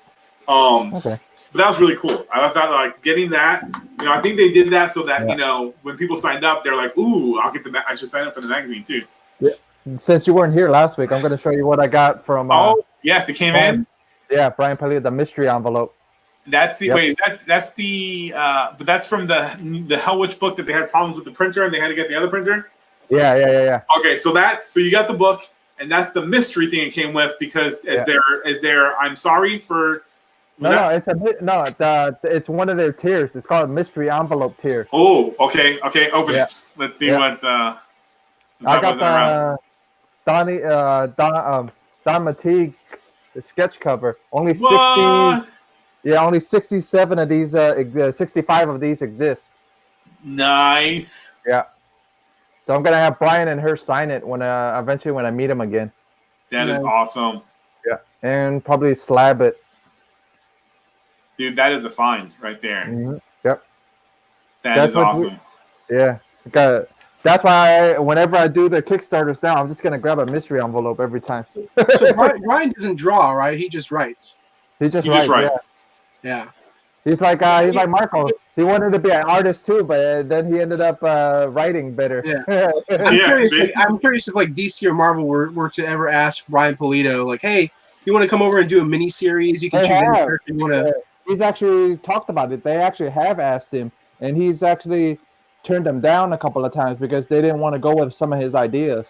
Marvel here, he did that in the early 2000s. Remember, he did the whole thing. It was Ghost Rider. He did all the supernatural characters. Yep. He did a whole thing where it was a whole event, and I think they did a bunch of miniseries for the characters. Yeah, he likes doing supernatural characters. Why do you think Evil Ernie and all that stuff? Yeah, he did that for Marvel in the early 2000s. I remember that being really good and a hit. Also, he talks about in one interview, podcast interview he did, he talks about that Marvel wanted him to be the publisher. In the early 2000s, they flew him out and everything. Wined him, dined him. They wanted him to be the publisher of Marvel Comics. But at one point. I think he had asked a question and then Marvel didn't like it or he didn't like it or something. And he said, nope, not doing it. Yeah, he didn't want to be running. I think it was that he didn't want to be running a company where it was so corporate ran instead of creator and stuff like that ran. Yeah. And he was like, he's like, if I'm going to do that, it's just like, the money would be great. It's the classic, like, if I'm going to do this, I want to do it my way. Like, I don't want someone micromanaging me, telling me, like, hey, you need to do this, hey, you need to do that.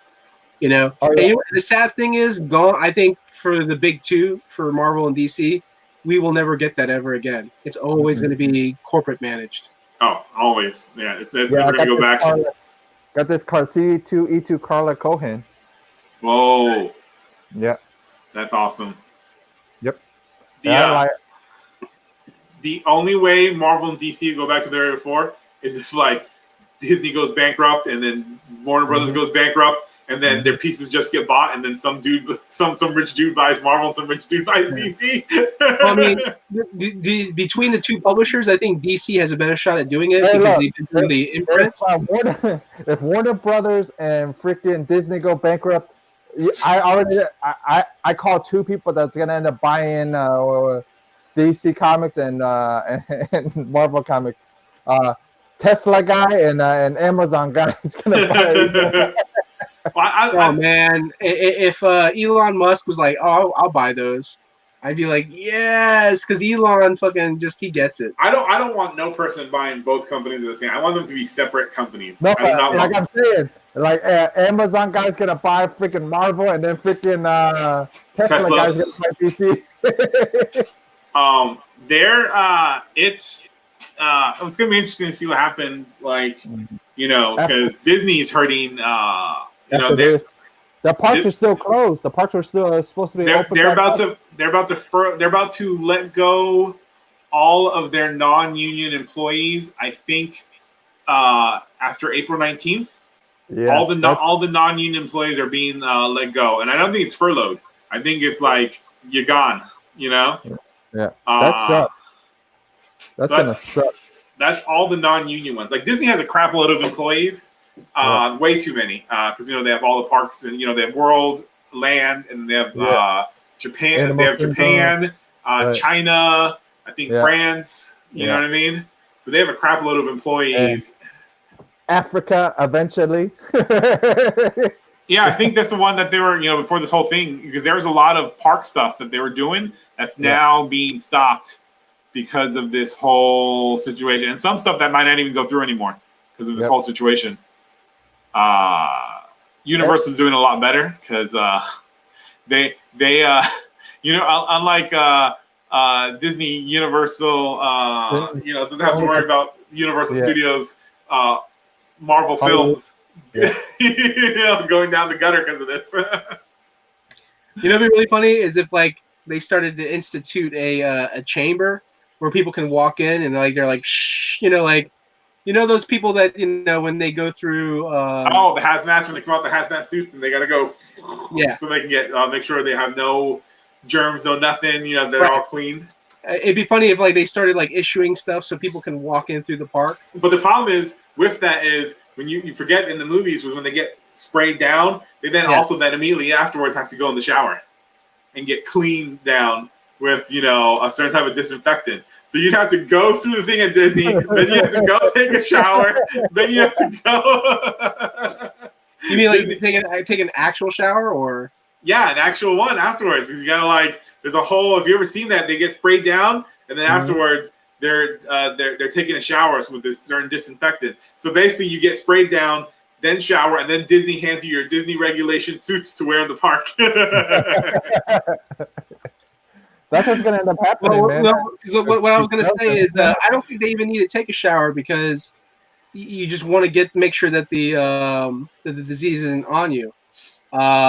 So they have to show up with paperwork showing that hey, I am I'm clean. I don't have the disease. I got the pass. And then go through the machine shh, and then walk through, and now you're in the park.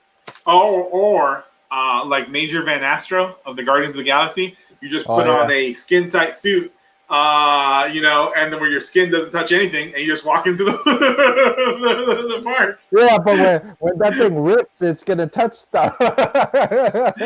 I mean, that's why have you seen Disney's cleanup crew? There is never any piece of litter in Disney World at all. There's no litter. Try to find a piece of litter in Disney World. You ain't finding it. That's how ninja-like their cleanup crew is. So if they see that your Major Van Astro costume, if it gets ripped, boom, you disappear. You're no longer there. Your friend will turn around and be like, "Hey, Rand, where the fuck did Randall go? What the hell?" I live in the underground, like those characters from Demolition Man. There is an underground at Disney now. There is an underground at Disney. There's these underground tunnels at Disney. Yeah. We're eating rat burgers. Oh, dude. They're like, do you see any cows in here? What's this? Prata. He's like, well, it's a good rat burger. Yeah. Me and my dad always quote that. We're like, because we always tell my mom, It's like, oh, we have no problem. We'll eat rat burgers in the apocalypse. You're the one that has the problem. You won't eat the rat burgers. Hey, you know what? I think spaghetti noodles and spaghetti sauce will still exist. No, Randall, they won't. It's rat burgers or nothing. Yeah. Randall will be that guy. You know how like what's his name in Zombieland was looking for the Twinkie? Randall will be the guy looking for spaghetti noodles and spaghetti sauce. You know, he finds the truck where all the spaghetti noodles are in boxes, and he's like, yes, and he's like, and then he goes for the sauce, and he's like, what? This isn't my favorite. No, this is the worst sauce ever. It's some jalapeno pepper, some like thing that Randall doesn't like sauce. He's like, no, and it's just boxes of that sauce. He's like, this pasta is useless. Vegetable sauce. I'm like scooping all the vegetables out of the sauce. Like, it's gonna be a weird vegetable jalapeno pepper something sauce that Randall like hates. It's gonna just be boxes of it. You know, there's actually, believe it or not, there's very little spaghetti sauce that I don't like. The vegetable one I don't like because I think the hint of celery is in the taste of the sauce, and I hate celery. It's like, I can believe that, so there is no believe it or not. I mean, I just believe it. Yeah. Mm-hmm. I believe he doesn't like vegetables in general, so that's why. Oh yeah, no, I mean, come on, that's why he got sick. It wasn't. It was scurvy. You know what I mean?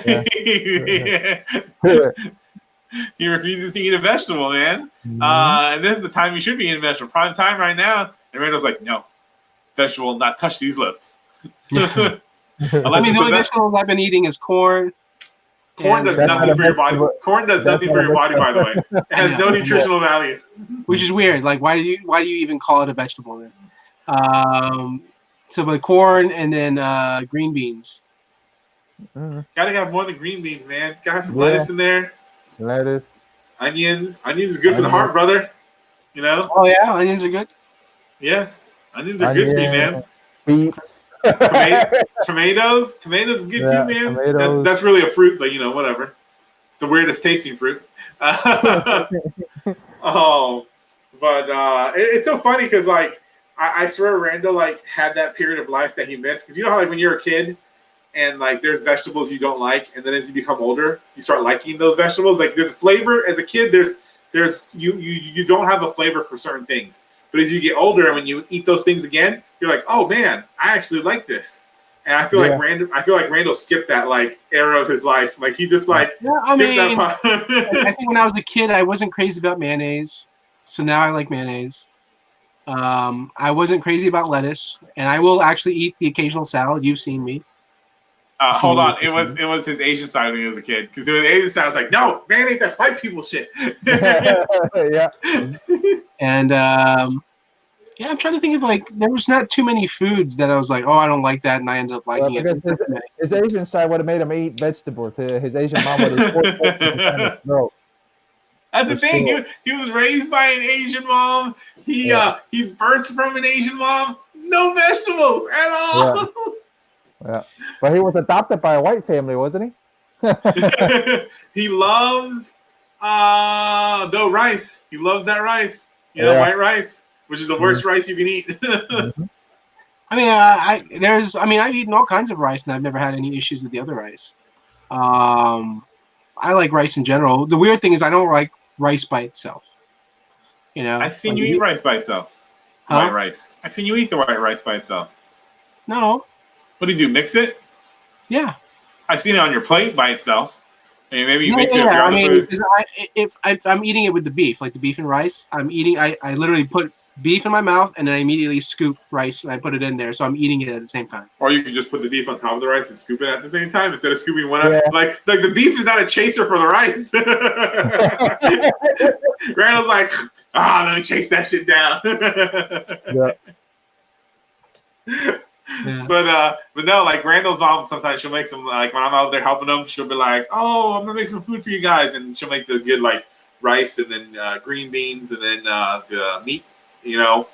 Or sometimes she'll go crazy and she'll make like lasagna, or she'll make like if it's a special occasion, you know what I mean? She makes some banging stuff.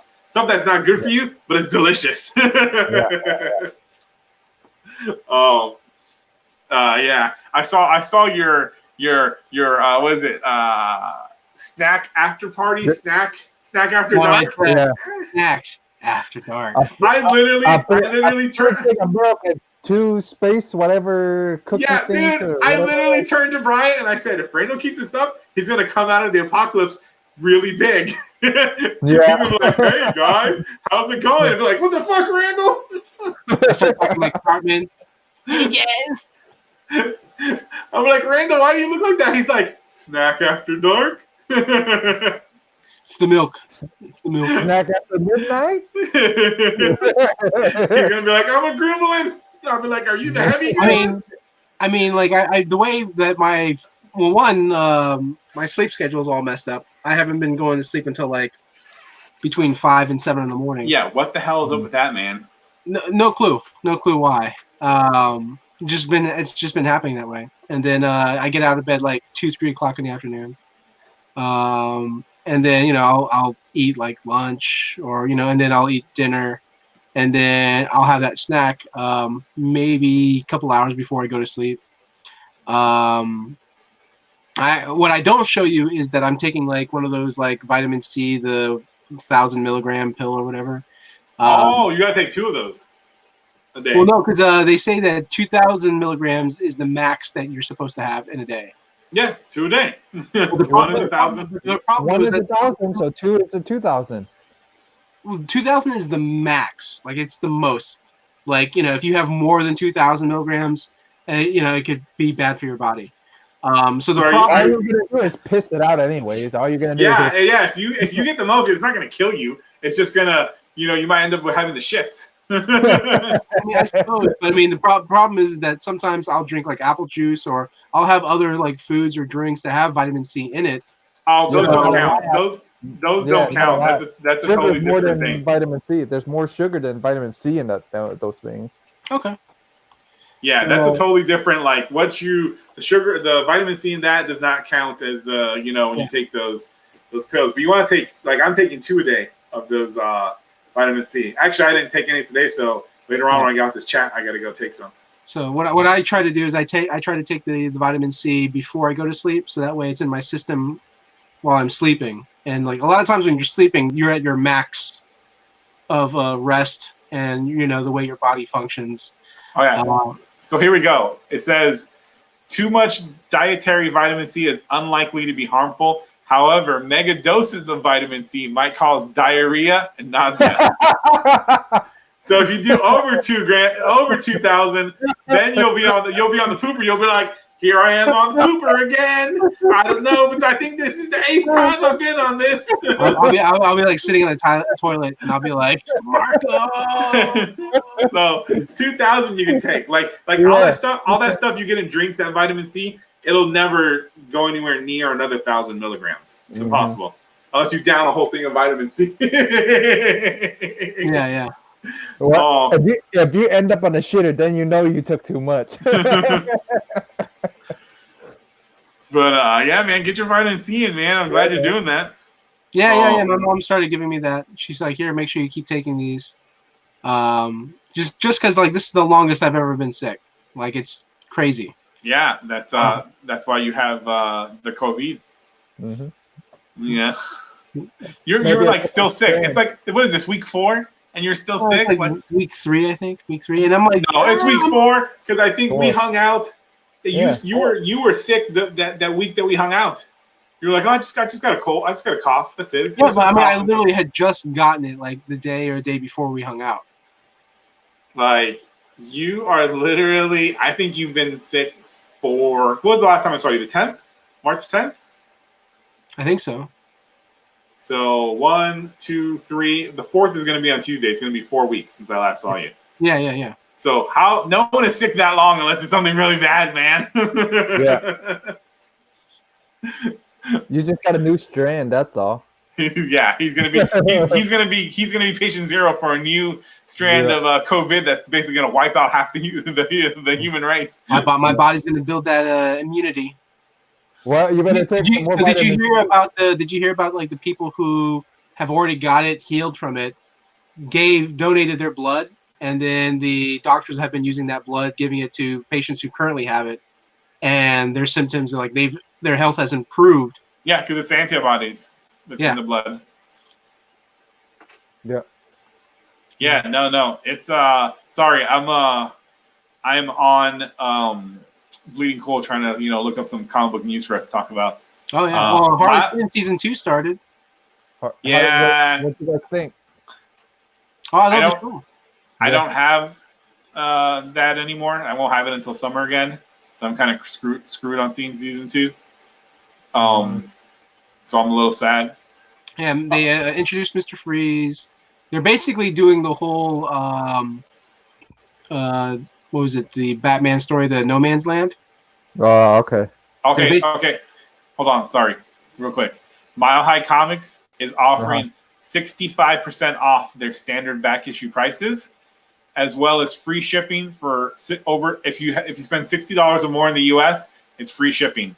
So $65 off their standard back issue prices, $60 and more, and you get free shipping. Yeah, but half of the stuff in his store is overpriced, man. And you just have to use the code word virus. Yeah, but for like back issues, if it's just like I just want to get some cool 90s stuff to read or whatever, I'm not going to go for the near mint version. I don't need a near mint version of a lot of those 90s books. So if you just go for the the very good copies, you're pretty much going to make out like a bandit. Right. I'd probably just get more Superman 123s. Oh, let me see if he has those, Randall. You I'm sure he does. You have to put in the code word virus when you check out. Easy enough. Let me see if there's Superman 123s here for you, Randall. We're going to do a Superman 123 search. He probably has like 5 or 6 copies, maybe 10. He's gonna be like, I'm gonna laugh if he has 200 and something copies. Randall's gonna be like, I've ordered from him before and bought copies. Randall's gonna be like 200.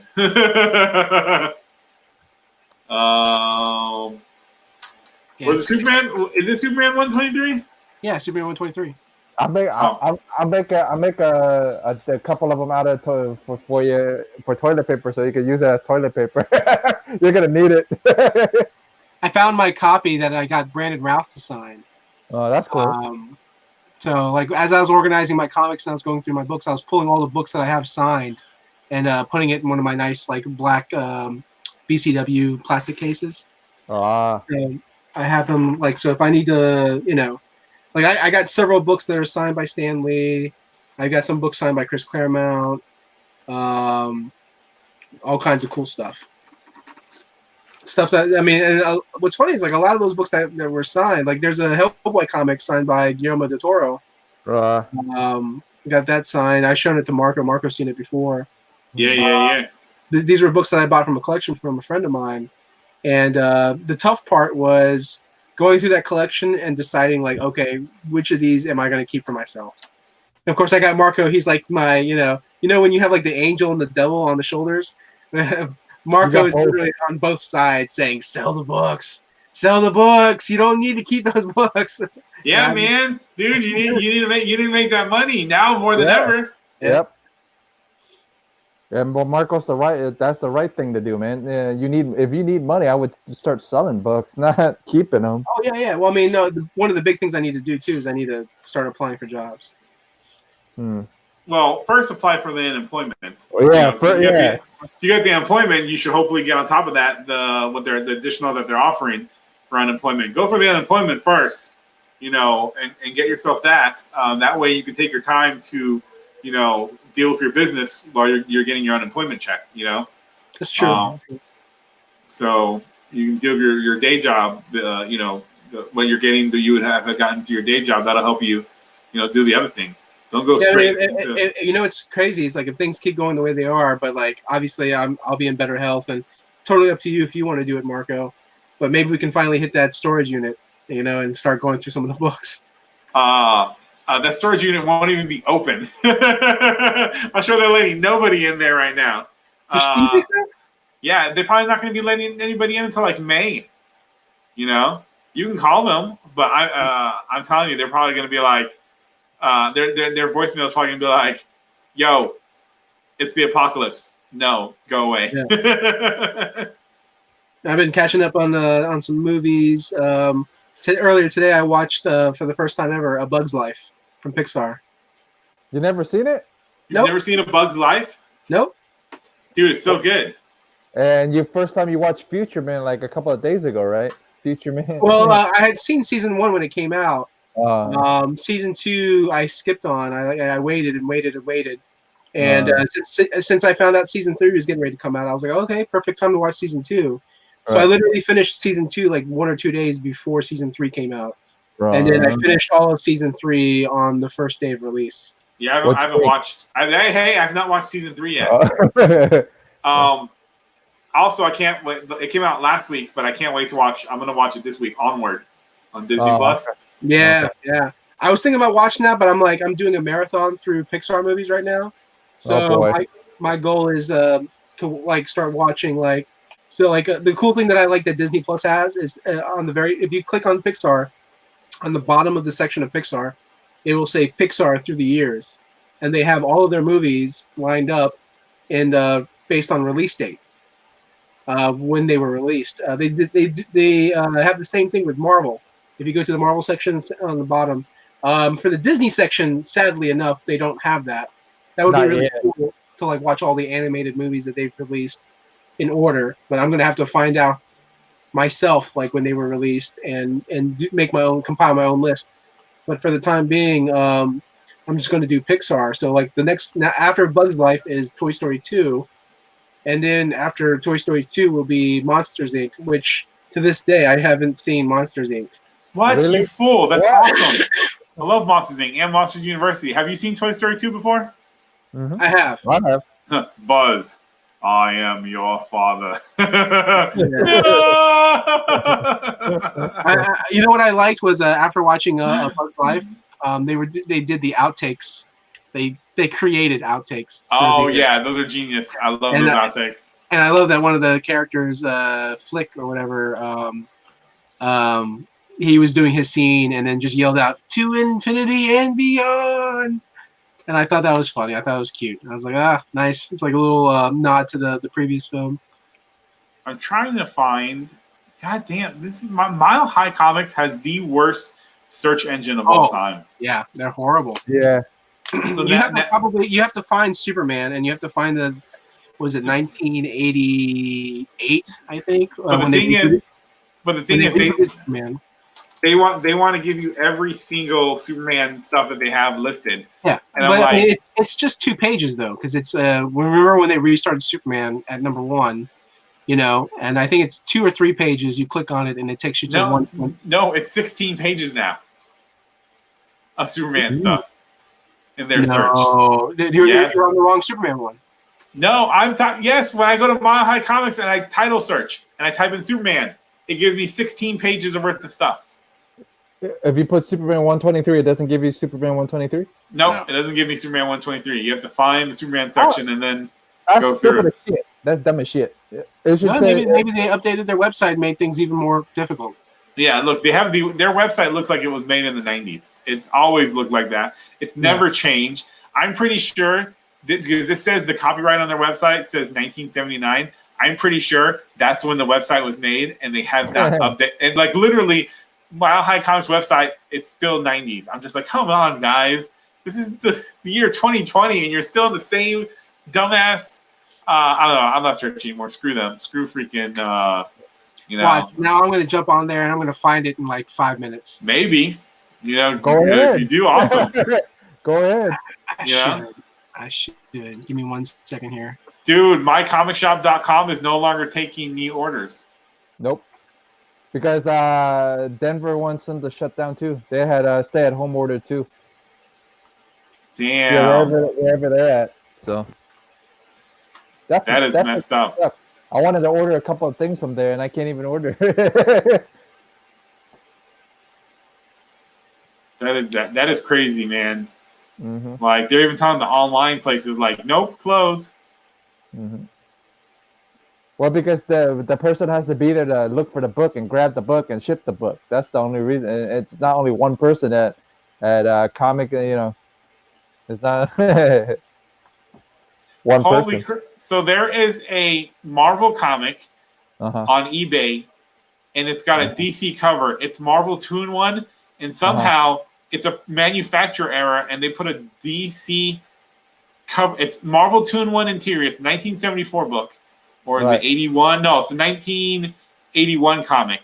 Whereas Uh-huh. the cover is New Teen Titans 6, but Right. the inside are from the pages of Marvel 2-in-1 issue 74. That's funny. How much And is it going for? on eBay, I think they're trying to sell it for $1 million. It's not. That's not gonna happen. Oh, definitely not. I mean, that thing maybe if you got lucky would be like $1,000. Yeah, they're trying to sell it for $1.2 million because it's a 7.5 Found it. CGC. It's a green qualified label, 7.5 How'd you end up CGC. finding it and Marco not find it? How'd you end up finding it? Well, let's see Because- here. So I go to the top Oh, left where it He had says it advanced. saved. I bet you anything. Randall had it saved on his page already. Yeah, come on, No. man. Can't trust that guy. No. He had it saved and he just went I click and he's go like, to- found I go to- it. I go to advanced search. I did want I to look go for to title. advanced search. Huh? I did go to advanced search. All right. And then I type Superman. That's what I did too. All right. And it's going to say Superman. Let me reverse this so I can walk you through this. So he knew how to look for it. He's been looking for it for since he was since he was a teenager. Oh, because you did titles that begin with. I didn't do titles that begin with. That's why. Okay. So on the top, it says Superman 1986, number 0 through 226. Yeah, I'm already on there. I'm already at 123. Look at you. You're so slow. Oh, you already got it. Yeah, I'm How already many at the copies? I'm already looking at the 123s. Well, How many I'm copies? glad that you learned something new. I'm glad I was able to teach you something. Oh, you taught me nothing, fool. Yeah, Hey, how many Randall, copies? they have I think it's in stock. It's a signed one. They have a 123 signed. It's a deluxe signature from Ron Friends signed. What they Let me want see real for it? quick. And they look like they have in stock because they're allowing you to order it. It says 123 deluxe. It looks like they have all of them in stock. How many? They have 123, then they have they don't tell you how many. I guess it's just like you No. order and then if they run out, it's just like, okay, we don't have Well, any more. I think green shows you what they have in stock, and if it's not in green, then they don't have it in stock. Ah. So they have 123 regular, fine condition, and near mint, green, $5. Then they have the deluxe one, which is very fine and near mint, $6 and $7. They're out of the signature one.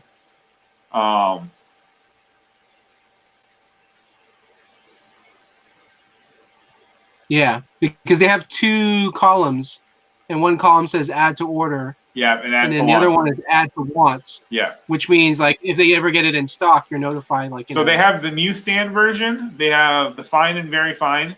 That's available to order. The jumbo size cover, the deluxe one. Do you have any of the jumbo covers, Randall?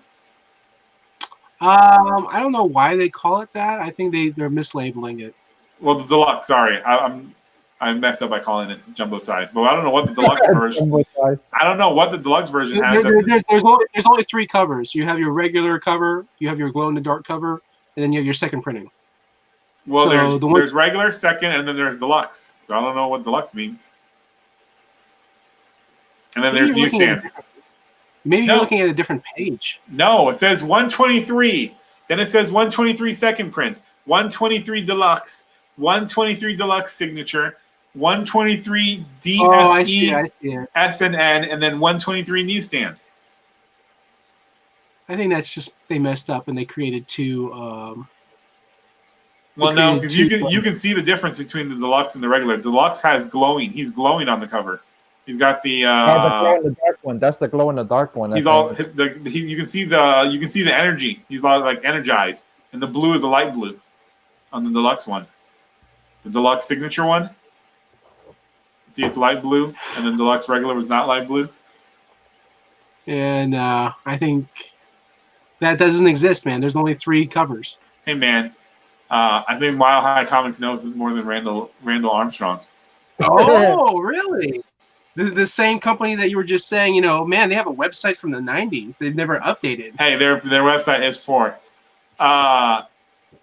They also, so they have the newsstand one, the deluxe one, and then the regular one. What if it's a trick? What if it's literally both the same book, but they're only calling one the deluxe to get people to say, "Oh, deluxe sounds better." I think I will buy that. That's like if I made two cheeseburgers, Marco, and I said one of them was a regular cheeseburger and then the other one was a deluxe. You know, you'd be like, "Ooh, I'm kind of curious what that deluxe cheeseburger is." It's the same thing. I'm just calling it a deluxe cheeseburger. On eBay, they're selling. They got the deluxe there for $2.10. Yeah. Unless no, that to my as far as I recall, there's only 3 covers in that book. You know, well, technically, probably 4 because you have newsstand, but you would only have newsstand of the regular cover. I don't think they made a newsstand of the glow in the dark cover. The glow in the dark cover, I think, was direct, and then the regular cover, you had a newsstand edition and the direct edition, and then you had your second print. Oh. I don't know this TikTok Comics. They're marking they got a Superman 123 and they're calling it the deluxe also. Amateurs. Nah, just Randall doesn't know what he's talking about. It's like deluxe, yeah, deluxe edition. Superman 123, deluxe edition. One time, you know, they call it the glow in the dark edition, but they call it the deluxe. You know, some people call it the deluxe. Maybe I'm just saying. Well, DC in 1960s, they released the Flash of Two Worlds deluxe edition. Okay, so that's probably what the glow in the dark one is called. Is the deluxe edition? Maybe it's like maybe it includes 123 and then some previous stories. Maybe it's like a square bound edition. I don't think so. That includes that. Well, order it, Randall, and see what it is. Yeah. Says the man who didn't even know there was a deluxe edition. He's like, there isn't. He's like, you're believing you're falling for the car dealership sales tactic. He's like, my mind is blown, but I can't say anything. Yeah. But no, what was it? The one time I ordered from mycomicshop.com, I ordered both covers, like the regular cover and the glow in the dark cover. And so when I was looking through the books, one of the books from the regular cover that they sent me, clearly they made a mistake, and they gave me a second print version of the regular cover, which is harder to get because it's a very, very low print run for the second printing. Which is why if you go on Mile High Comics and you see the prices that people are, Mile High is trying to sell the second printing for, like you see like the near mint, they're selling it for like, I don't know, I forget, like over $20 or something like that. $128 near mint for the second print. Not worth that 123 is not worth second print's not worth 112. That's in my eyes. So. Sure, but again, like you're talking about people who that's not a book that you can just find anywhere. Right, Jeff. I understand that. You can go to 100 comic book stores and find the first print, but you can't find the second print as easy. You'll find the glow in the dark cover, or you'll find the regular cover. Like, I've decided what my new thing is. I'm going to go buy Superman 123s and buy all of them, so Randall can't have them. You know, and then I'm going to take them and you mean you're going to buy them after you buy the books I have on hold for you, right? And yes. And then I'm going to take all those 123s after I buy all the world supply of 123s. And when I'm going to create a giant bonfire with them. Oh, and then I'm going to invite Randall. I'm going to invite Randall to the bonfire, and we're going to be making s'mores. He's going to be like, "Oh man, how'd you get this great fire going?" And like, you see those comic books in there, and he's going to be shocked at first because he's going to be like, "Comic books? How could you do that to comic books?" I'm going to be like, then I'm going to turn to him and be like, "They're Superman 123s." I will tell you right now, you will not be the first person to have burned a copy of Superman 123. Since we have a toilet paper shortage, I'm gonna buy all the 123s and turn it into toilet paper. So you can just go to comics and stuff and buy a bunch of those independent books, 20 for $1. It was cool. The only thing that bugs me about like the way comics and stuff had their books set up was it took forever. It took forever to look for books because they're trying to put everything in alphabetical order, but when you you're not making the same deal with the Marvel comics and DC comics. You know what I mean? Like with Marvel and DC, you're doing 2 for $1, which is a great deal. The greatest deal, which is the 20 for $1, that's an amazing deal. But I had to look through all the boxes that had Marvel and DC to look for the independent books. It's like if you're going to do sales and deals like that, you should separate everything based on publisher. Yeah, Keep everything alphabetical order. They're not going to put the time and effort into that. You know what I mean? They're going to put the time and effort to alphabetical order it, and then you guys go digging for it. That's the whole reason there was the card dollar boxes is for you guys to dig in to find it. Right, but what I'm saying is I probably would have bought double, maybe triple the amount of independent books. Like I said, So the whole goal is for you to dig, man. It's the whole goal is for them to dig. No, I'm sorry. As a business, your number one priority goal is to make money. You know, and you make things easier. You make things easier for your customers. If you make things easier for your customers to shop, the more they will spend. The more they will find stuff and buy stuff and be like, boom, here you go. Hey, so there's a rumor that Dan Didio is talking to AWA. Ooh. That'd be fun. Could you imagine Dan Didio and Bill Jamis under the same publishing company? Oh, dude! First, Dan is a sweet talker, man. Dan's gonna start pulling people from like Marvel and DC. Come over to AWA. We'll start setting up these books. We'll start doing. I'll tell you right now, who's one of the first people he'd get over at AWA? Shane Davis. Dude, that is insane. If that happens, like. Will Conrad is already doing books over at AWA. He's been like a lot of people are saying, is AWA going to stay afloat if this pandemic keeps going? Oh, yeah, I think so because they started off with like $7.5 million or something like that. So unless they've already burned through half of that money, which would be weird. Yeah. I mean, look. I mean, it's. When you look at it from Dan's point of view, it's really like a step down, you know, but it's better to take a step down than to be kind of just retired and not working, like Dan loves, he loved what he was doing over at DC. So I think regardless of what publisher he works for, he would still, keep doing the same thing what he's doing. He gets to go to conventions. He gets to talk to people. He gets to recruit people, bring people in, talk about comics.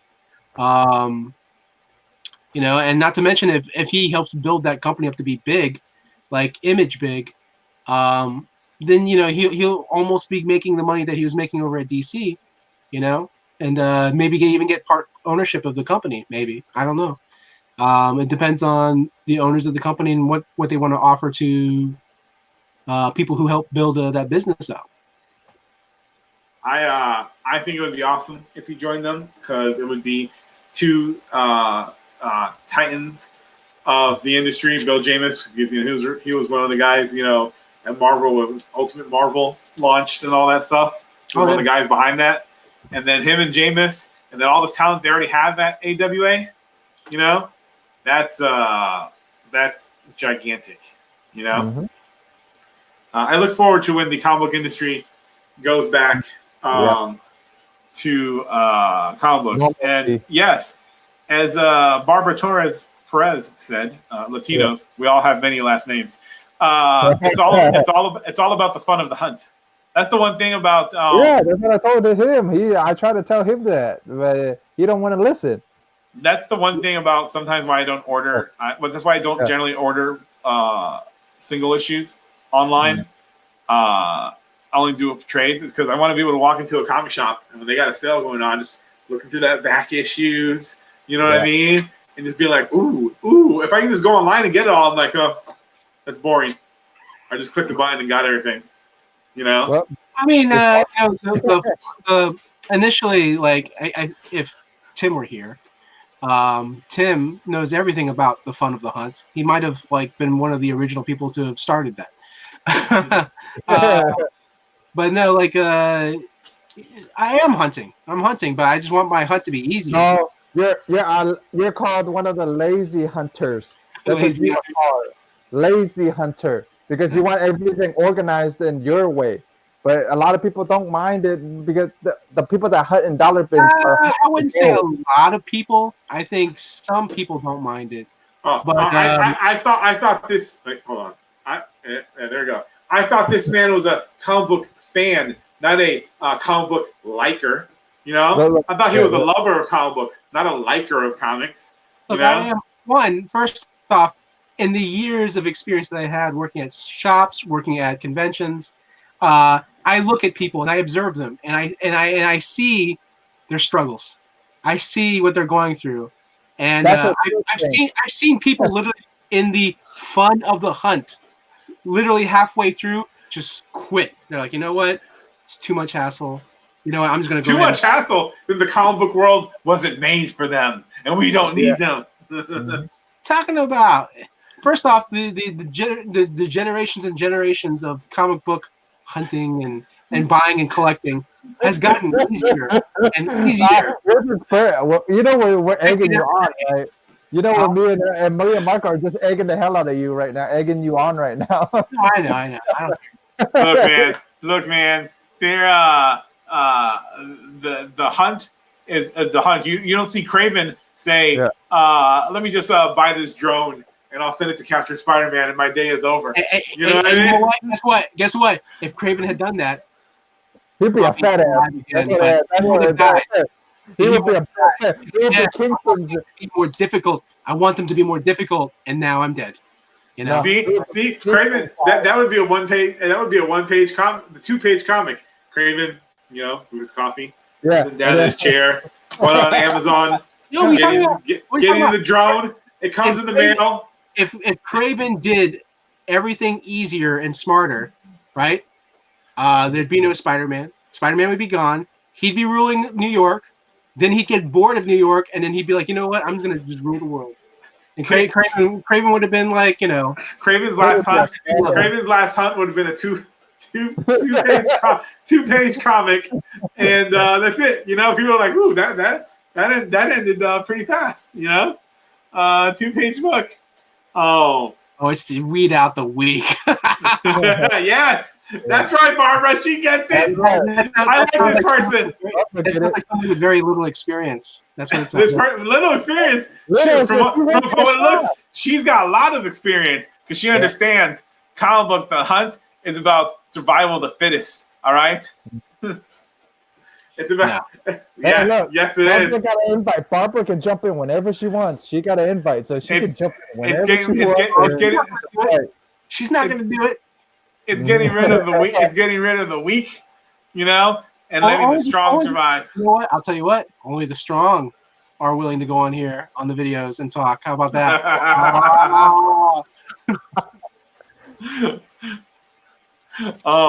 William Cirolis, he goes, I'm all, well, pull William Cirolis up.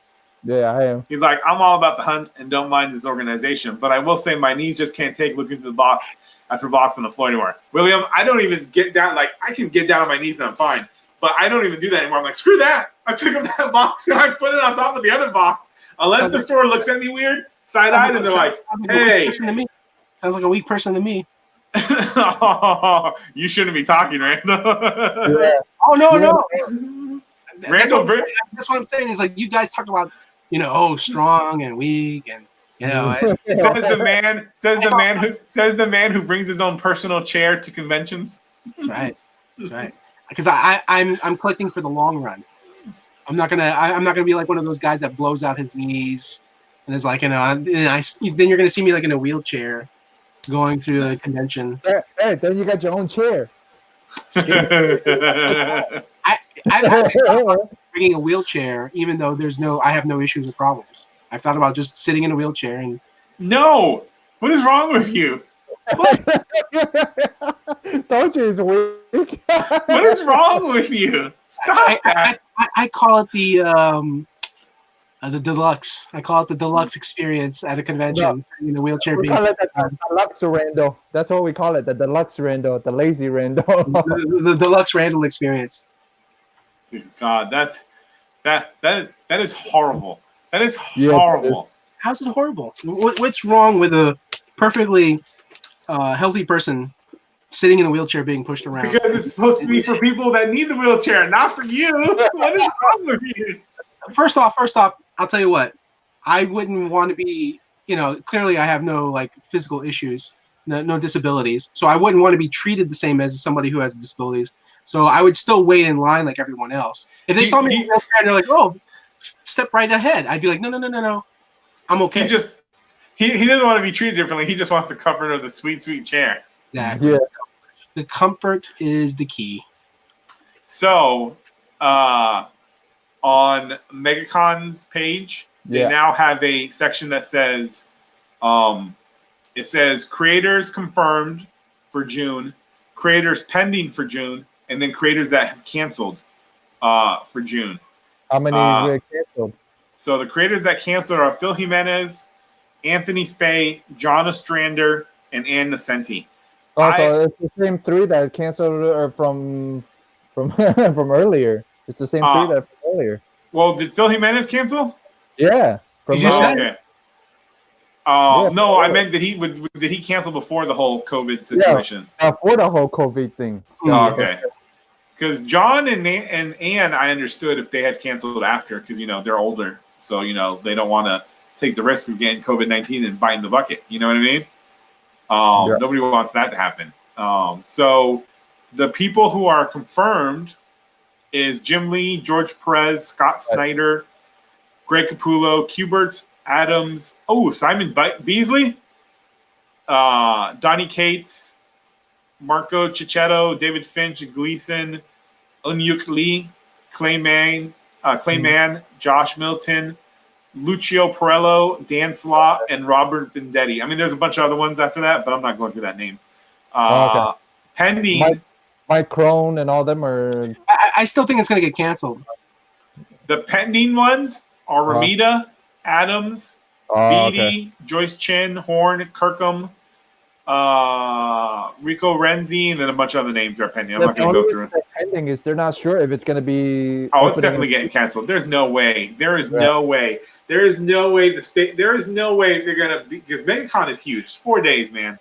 Yeah. And there is no. And also, what pisses me off is that I'm not even going to go because me and Randall were going because we were doing the whole retailer thing. Right. Yes, I agree with you, Barbara. The deluxe Randall experience does sound dangerous. You know what I have to say to that? You know what I have to say to that?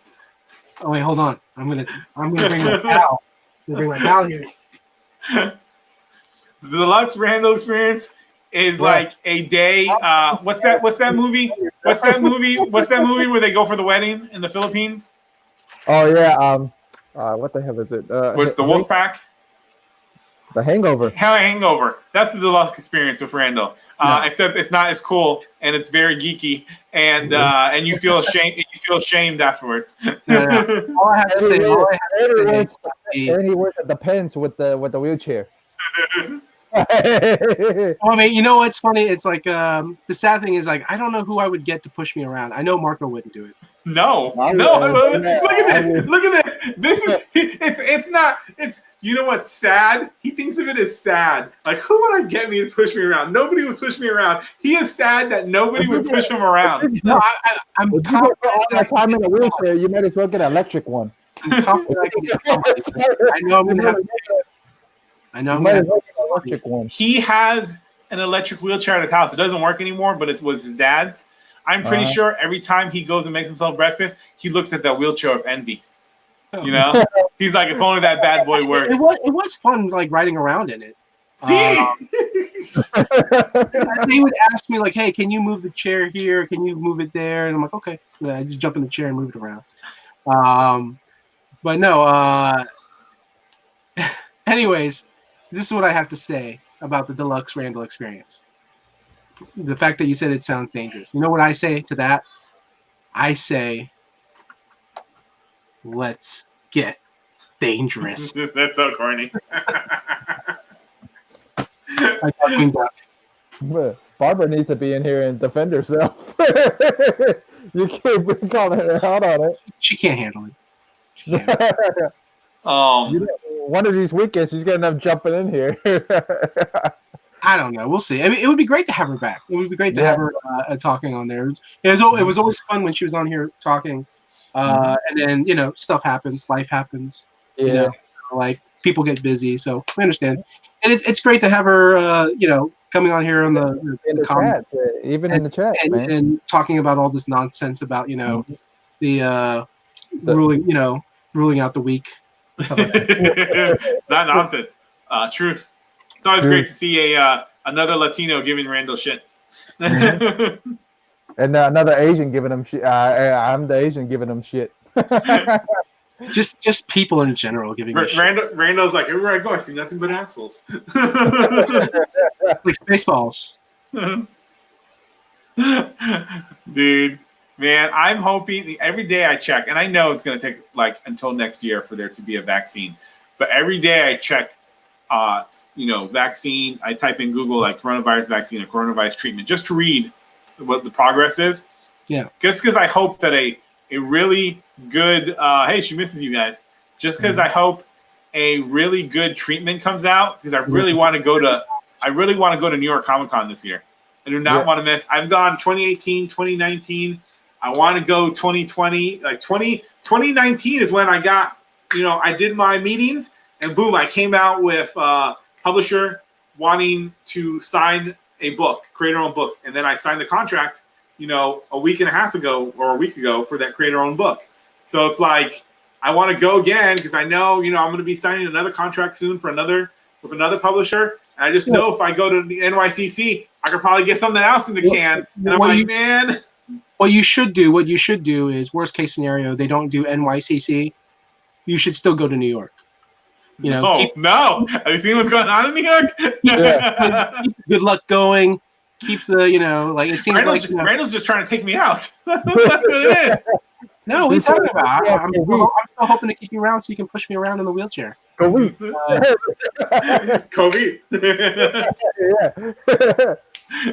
Have you seen the numbers for New York? The numbers are high as hell over there, man. It is.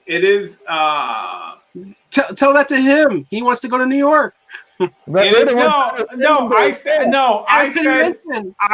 I want a treatment to come out that's so good it'll allow us to go back to at least like where we can have conventions. Yeah. And then, you know, because I want to go to New York Comic Con. Well, I pretty much know all cons are canceled this year, and it's sad. Yeah. I mean, the sad thing is, like, didn't you say before? I think it takes like 18 months before they come with for the vaccine. But treatment, I'm talking about treatment is different. It means if you get it, then you know you won't die from it. They'll have something to help you get through it or get it out of your system faster. Then and they're working on various treatments that'll help you get through it faster. There's one that Australia in lab studies, they haven't done human trials because it might not work in humans, but in lab trials, in 24 to 48 hours, it's gotten rid of the COVID and it's killed it. But that might not work in human trials in the human body. You know what I mean? Because it's different dosages, different. It might react differently, and it might not work. There's a difference between lab and then human trials. So I'm hoping at least a treatment comes through that's so good that we can go, and then next year the vaccine comes around, and then a year after that we're all back to normal. But I'm pretty much at the point that like conventions won't be till next year, which is fine. What I'm hoping for now is the Eisners should be announced at the end of the month. So I'm just like, get nominated again, because my publisher that I worked for last year in 2018, Cheeto Comics, they submitted for the Eisners. What would you do if there are like no Eisner awards this year? Well, they'll still probably have it. They'll just probably do a little they'll put on on the website, this is who won, and then they'll probably mail them out. They'll mail them all out to Marco, and they'll mail it out to the publisher, or they'll mail it out to the and the publisher can mail it to the creators. They'll mail Marco out a chain in with the. But I just want to get nominated. I don't care if I win. I mean, I already won last year, so I already have my Eisner. But if I get nominated, I'm gonna make a chain for you so you can put the Eisner on at any con. Hey, here. But if I were to get nominated this year and win this year, I'd be so happy, because last year I got nominated as an editor and won, and this year I get nominated as a writer and win. I'm just like, I'm good. I mean, at this point, nobody. It's like NBA jams. Like Marco's on fire. Nobody can say anything about me. It's like, yo, man, I got one for editor, one for writer. Who's hiring me? You know what I mean? That's cool. So yeah, I'm just looking forward to the nomination. Hopefully, go to the main offices at Marvel and DC and just start kicking doors open. I just walk up with my with my Eisners and I just put them down on the table and be like, one's for editing, one's for writing. When we talking, you know, so you got to pull the Scott Wolf in the in Teen Wolf. Oh yeah. Walk up to them, look at them, your eyes turn red, and you're like, "Give me a comic book." Or I'm running in New York to the Marvel's offices, and I'm dodging people, and the song "Send Me an Angel" kicks in. You know, and it's a great montage, unlike the Teen Wolf montage, which is horrible. With that song, Teen Wolf montage is the greatest. It is garbage. The worst part with you would be is you booking it and the two double doors actually go. I'm like, no. You might get like a Stan Lee moment, right, where they're like, okay, well, looks like we're gonna be closing our doors, so go ahead, write this anthology series or whatever. Oh my god, I'd be so sad. The character and everyone like loves the character, and they're like, oh my god, who is this? And it sells 2 million copies, and it's like Marco Lopez saved Marvel Comics. Frog Boy, Frogman. Dude, everyone's like, I understand. Like some people are freaking out thinking this is the end of comic books, but like comic books will never end. And I don't think comic books and print will come to an end for a long, long time. How funny would it be if this is the turning point where Image finally gets to claim top spot? I mean, it's a turning point for everybody. This is literally. You're going to see the landscape for the comic book industry on the retail, publishing, creator end, everything. It's going to be a totally different world after, everything goes back to normal. Yeah, after COVID, after everything turns back to normal, it's going to be a totally different world. It might even seem a little strange, but then we'll strengthen them back up like a phoenix, rise from the ashes. I just realized something. With the companies hurting for money, Marco, they're going to raise the prices on comic books. No, they're not going to do the $5. We're going to start seeing every comic book being priced at $5 to $6. If that happens, you might as well just kiss the comic book industry goodbye. You're killing it. Definitely, you can't do that. Unless the printers. The only way they'll go up is if the printer prices go up.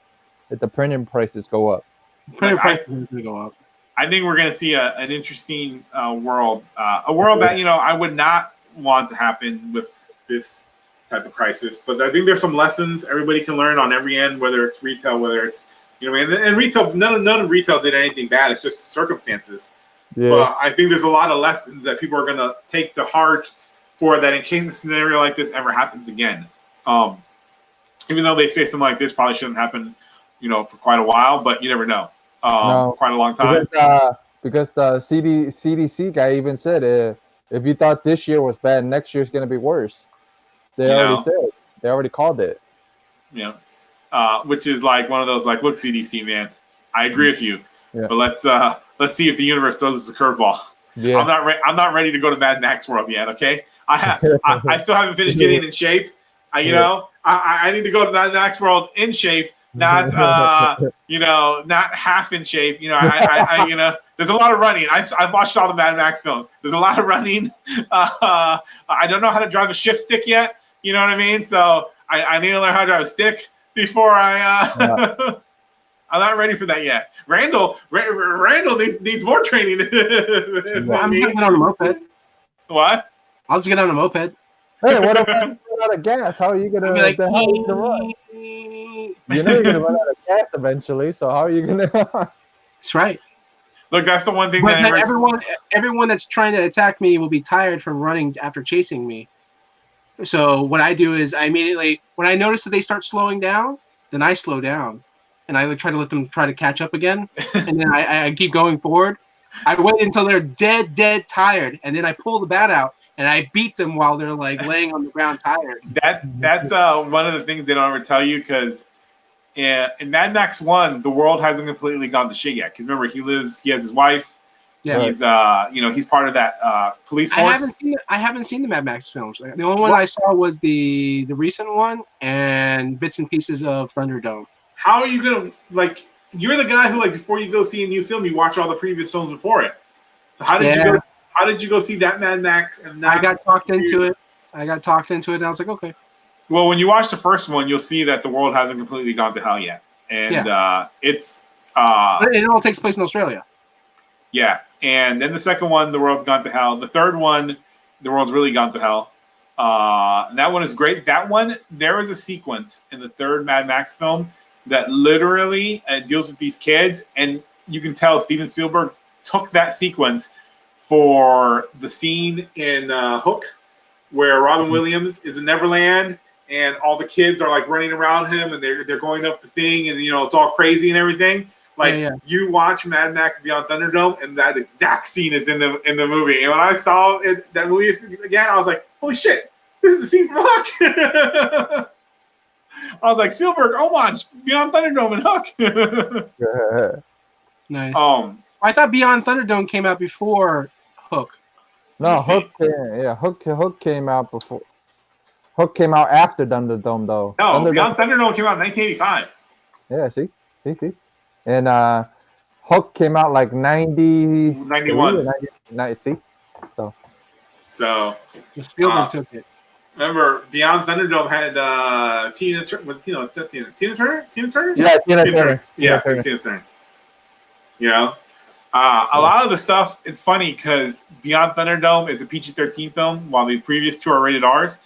So Beyond Thunderdome isn't considered, it's not considered, it's considered the lesser Mad Max film, but a lot of the stuff that people quote, like, Master Blaster runs Boxer Town and all the stuff that they talk about, post-apocalyptic wise in Mad Max, it's in Beyond Thunderdome. I think that the previous Mad Max films were like more like independent films. And then the third one, I think they made to be more of a commercial, like action film. Yeah, because I think at that point Mel Gibson's career was kind of picking up. Because I think after Thunderdome, it was the first Lethal Weapon. I think Lethal Weapon was after Thunderdome, right? Because the first one was AIP Pictures, which was an awesome. I think it was an AIP Pictures, which was an awesome B-movie company. American International Pictures. Hold on. Was it American International? Hold on. Maybe the second one was American International. I think it might have been the second one. Hold on. Mad Max 2.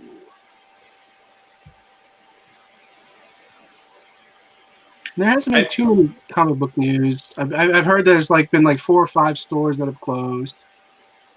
Are they closed, or is it like they're closed? So they're like dead, as in they closed. They said, "Screw it, we're done." Yeah, they're done now. That's sad.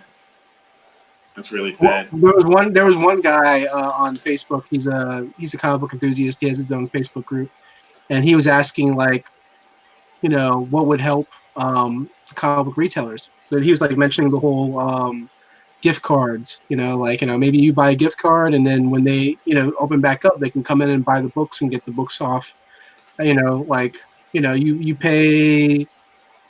What was it? $40 for a gift card, but you can use that $40 and basically you get $50 off of the comic books. Some kind of deal, some kind of plan. And part of me is just there's not enough people out there, I think, that would shop at the store and be like, oh, here's $40, and I'll just wait till you open back up. I don't think there's enough people that would do that. I think in my opinion, if you're a struggling comic book store, because we honestly don't know how long this is going to go on for. I think, in my opinion, the smart thing to do is to close up the business, wait till everything kind of goes back to normal, and then do a brand new reopening. Did you see the prices that Jim Lee sketches that he's doing for the stores have been going for? No, we're talking $2,000. I think the Nightwing one went for $5,000. Oh wow! Like Jim Lee, those are normal prices. And he's doing it for 30 days. No, but they're on eBay. He throws them on eBay and then people bid. Yeah. People will buy the sketches and then he doesn't keep the money. The money just goes. Yeah, I know. That's what he's sending to stores. But I'm telling you, he's probably going to end up raising 6 figures for in total when he's done for 30 days. You know, they're literally two to 5 grand. These sketches. Okay, well, let's say the max is. We'll average it to $5,000 per sketch, right? Yeah, 30 days. That's $150,000. Yep. Yeah. You trying to say my math? Were you trying to say my math this week? No, Come on, man. I was No, just he's trying to call your math I'm out because you're Hispanic. Look Yeah, at he's this. Asian. He's trying to call your math out because he's Right. Asian. He's trying to say Latinos can't do math. That's racist. Listen. I know what you can do. You can push me around in that wheelchair for me. You can be a good friend. No. He's gonna push you out of it. He's gonna push you out of the wheelchair. He's gonna go. He is pretty strong. I've seen this guy take like 2-3 like long boxes of comics and carry them at once, like 2 or 3 of them, like a beast. I'm trying to see where his eBay is. Oh wait, hold on. Is this it? What would be easier Hold on. though, Marco? What would be easier? Would it be easier for you to carry me on your back throughout a Look at convention? this. Look at this. Or- Doctor. or a wheelchair? I'm not carrying you. Dr. Fate. His new one, Dr. Fate. Yeah. It's selling right now for $5,100. 65 bids. Nice. And let me see how much money he's raised so far. Like, this dude is gonna raise 6 figures for comic book stores. God bless Jim Lee. He is a amazing human being. I think here's the thing. Hold on. Yeah, his Azrael one, I think it's pretty much over. Is it over? No, it's still going. 22 hours. It's raised 5,300 so far. That's cool. Isn't Rob Liefeld doing the same thing? Yes, Rob Liefeld is doing it on. I don't think he's putting them on eBay. I think he's just doing it on Instagram, and then people just bid. They'll be like 100, 300, 500, 800. You know what I mean? Yeah. And then whatever, I think he sets it for like this sketch is up for this amount of time, like let's say 8 hours, and then whatever is the highest bid when it's done, that's the person who gets it, and then he gets their contact info, and then they will PayPal him, or then he'll send the money to the stores or whatever. So chances are that Jim Lee is going to raise more money than Rob Liefeld. Yeah. I mean, I think possibly. But they're doing great. Both of them, like such nice. Because it is wow, Barbara. Jim Lee and Rob Liefeld to like take out they didn't have to. They could have, but these guys made their careers with the comic shops. Because of their the comic shops helped make Image. What it was. You know what I mean? So they literally are giving back, and Jim Lee's like, I will take my time and draw some beautiful sketches and raise money, and then Rob Liefeld's doing the same thing. I mean, what did William say about Randall? Post that up. Hold on.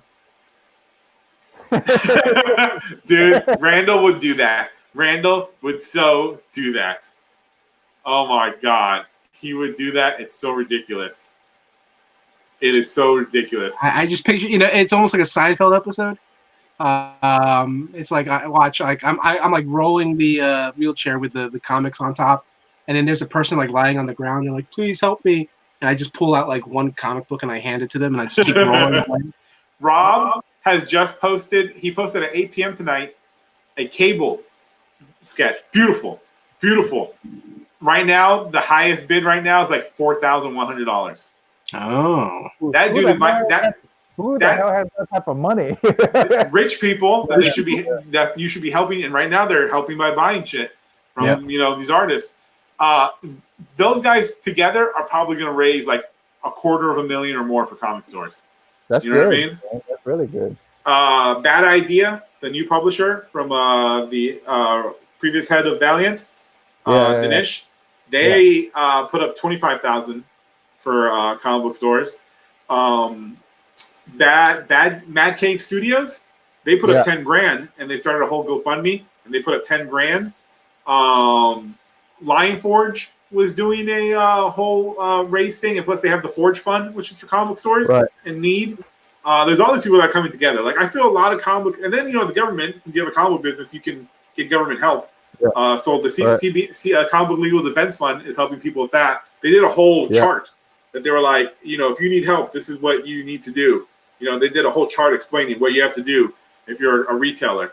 So I feel like, this isn't doomsday. I mean, it's not the best scenario for comic book stores, but I think they're going to come out of this, and then they're going to come out. They're going to build up, be stronger, and I feel like when people see that, when people see like the comic book business survives, then I think other people will be like, damn it, you know what? It's the time I open up my comic book store. I've been waiting too long. Life is short, Dude, he should do that. And then next to the character he created, the pouch, the character he created making fun of himself, where it was made up of pouches. It was a soldier made up of pouches. Like he should put the pouch and then his sidekick, the feet. No. He should do a sketch of a foot soldier from Ninja Turtles, and he should also do a sketch of a Bigfoot. The Beast. Can you? How funny would it be if like Bigfoot and he drew him with tiny feet? That would be great. That would be pretty funny. I'd be like, that's not Bigfoot. His feet are too small. What else did he did? An awesome one where it was Venom, Deadpool, and then Leonardo together, and I think that one sold for $1,200. He's supposed to be doing that G.I. Joe comic book also, right? Yeah. So I mean, now that the release for the first issue might get delayed, I think it's supposed to be June. Was when it came out. Yeah. Randall, since you're a retailer, do you have to put in June orders this month? Do you still have to? It still shows. It still shows that to put in the orders. Because I know all the publishers are going to space out all the stuff that's dropping the rest of April, May, June, and the rest of the month. They're going to be spacing it out now to help the stores out. Diamond's probably like anytime that there's changes in the Diamond, their setup, they'll put on there like they'll leave it blank, and they'll either put a note on there like do not order or do not click on. So if books get shifted to a different date, I personally feel like if this is going to run longer, which it probably will, I wouldn't be surprised if like by second to third week of April they're going to send out an email saying, hey, no previews order needs to be put in this month. Everything's been pushed back or delayed. Like that's what they should do. Will they do it? Don't know. They probably are already like, well, just go ahead and send us your orders now anyways, and then we'll update everything. And I think what they're gonna do is, like you said, they're going to have you guys put it in for April, which is for June's, right? Right. And then after that, they're not going to have you put in for anything else because they're going to be like, well, we can't. There's no previews for May. Well, I mean, the last previews order I put in, it's books that's supposed to be coming out for May, but we haven't received anything for April. So like, that's what I'm saying. Like, they'll have you put in April for June, but then they won't there won't be no May previews for July.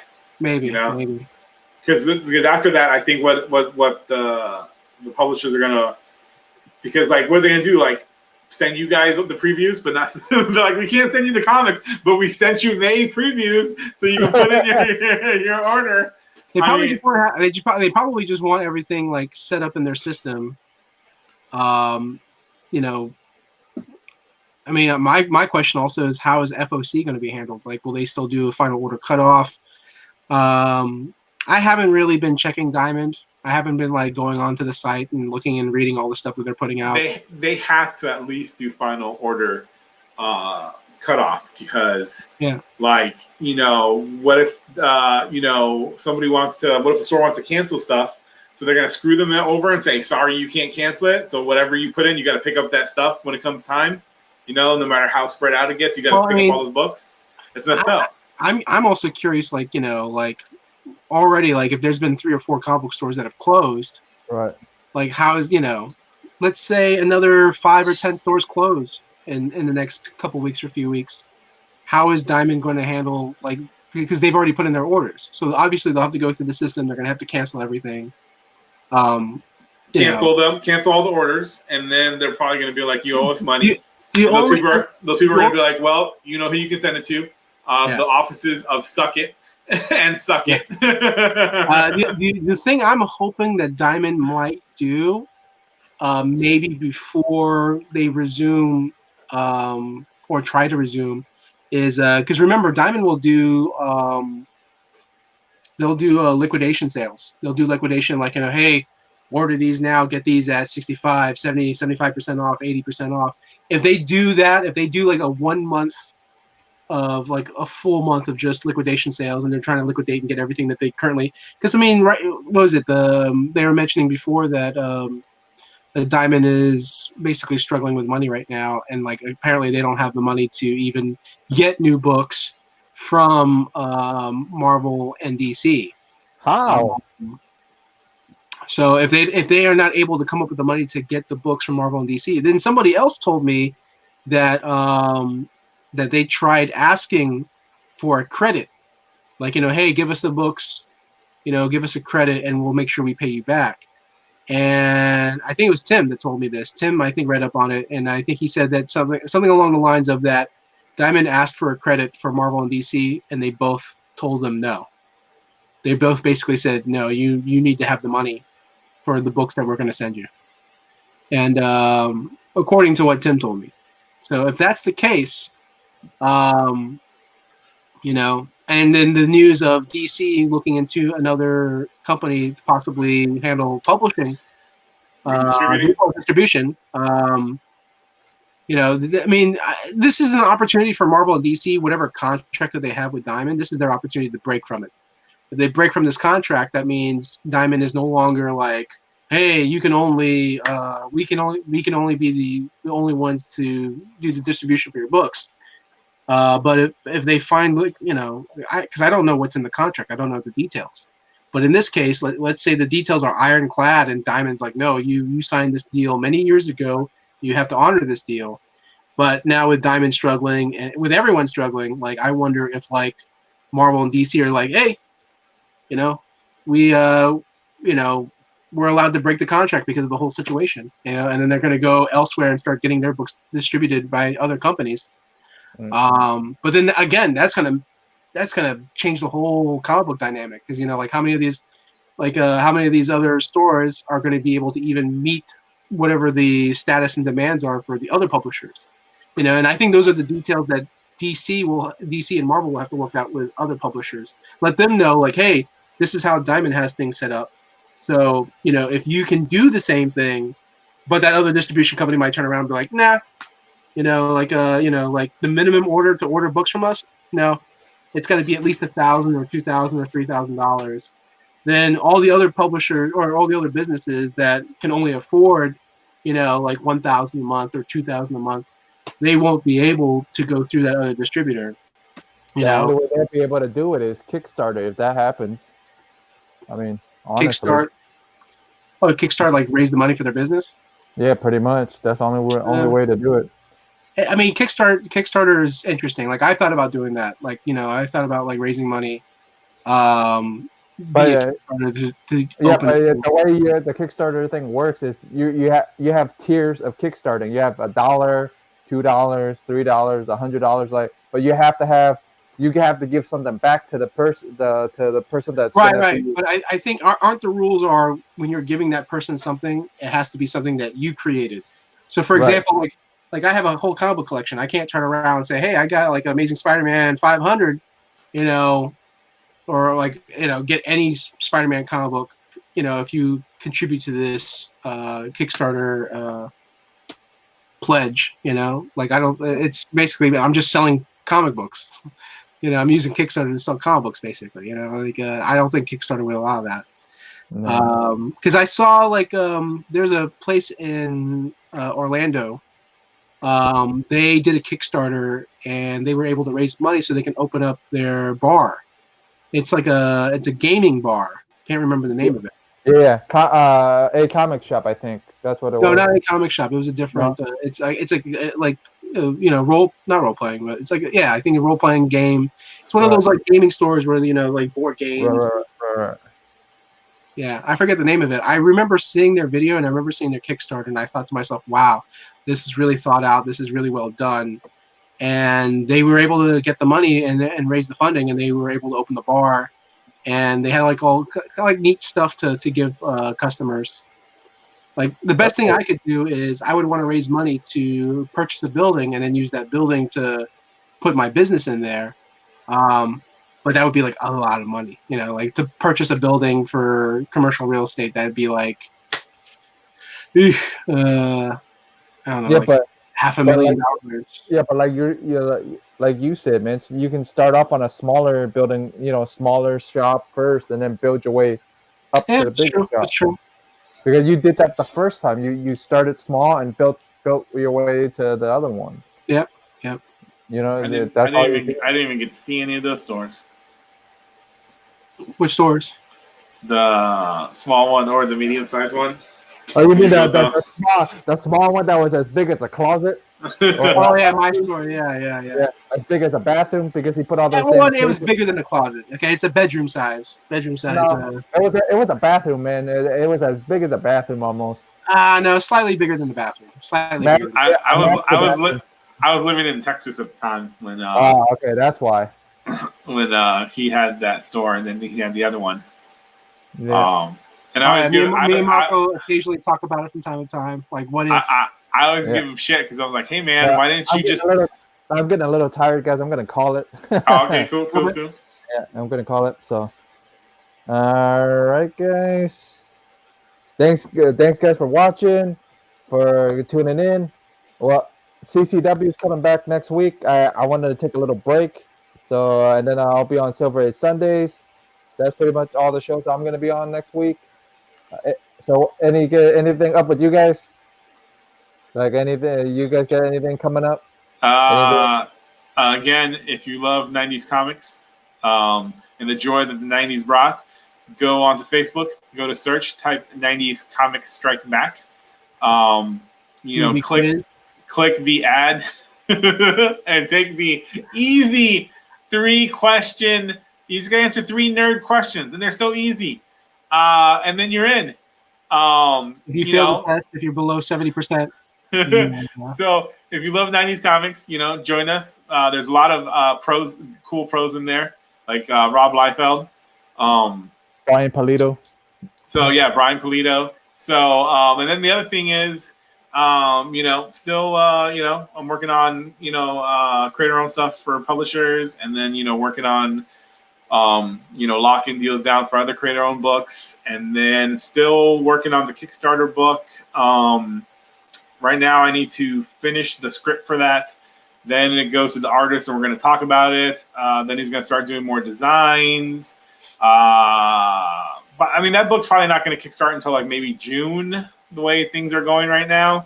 Right. Sometime in the summer, I want to say, because June might not even be correct, but it'll be one of the summer months is when we kickstart that book. So that should be awesome. Yeah, and that's that's all that I have. Randall. All right, Randall. I will now be offering the deluxe Randall experience to everyone for $10. Ladies, it doesn't sound that exciting. Marco knows firsthand. No. I have the triple fingers. No, I'm just kidding. No, same old. I also have my comic book group. Hopefully, starting next week, I think I'm actually going to be doing videos of myself, like doing videos, like promoting and talking comics. Awesome stuff like what Jeff is doing. This direction is Jeff. You're joining YouTube? You're going to do a YouTube channel? Oh, you already have a YouTube channel. You just don't use it. Yeah. I mean, I have my own personal YouTube channel, but I don't have one for the comic. You need to make I'm going to create one for the comic business. That's so I can help put it on here. Yeah. Nice. If I'm lucky, I end up getting more subscribers than Tim. He's throwing down the gauntlet. It's going to be like Rocky 4, right? It's going to be like Rocky 4. Like Tim's going to be like, if he gets the likes, he gets the likes. But no, yeah. I mean, I want to start doing all that stuff. Now is the perfect time to do it because I'm not working. Right. You got to put yourself out there, though. You got to put yourself out there. I said you got to put yourself out there so you get subscribers. Absolutely. Absolutely. I got You're a work on content that. creator and all this other stuff. So you got to think of other ideas, and not somebody else's thought of. Well, you know? I want to do like what you were doing as well too, where you were reaching out to people and you were interviewing people. Yeah. So I need to figure out how Facebook, Instagram. He's Yeah, on all yeah. those. He's on all the social medias. He's even on the one that nobody uses. That Zack Snyder's on. Oh, Vero. Yeah. Yeah. And TikTok. Yeah. I'm actually thinking about making I already have a TikTok, but I'm thinking about just making a second one just devoted to comics. But you're gonna have to make music for it. You're gonna put music on the comic and everything. When you show the I mean, like Marco, you know who's on TikTok, and he shared his video on Facebook. all Hannibal right, Taboo. guys. Let's check you guys later. We're signing off now. So give me a second. Yeah.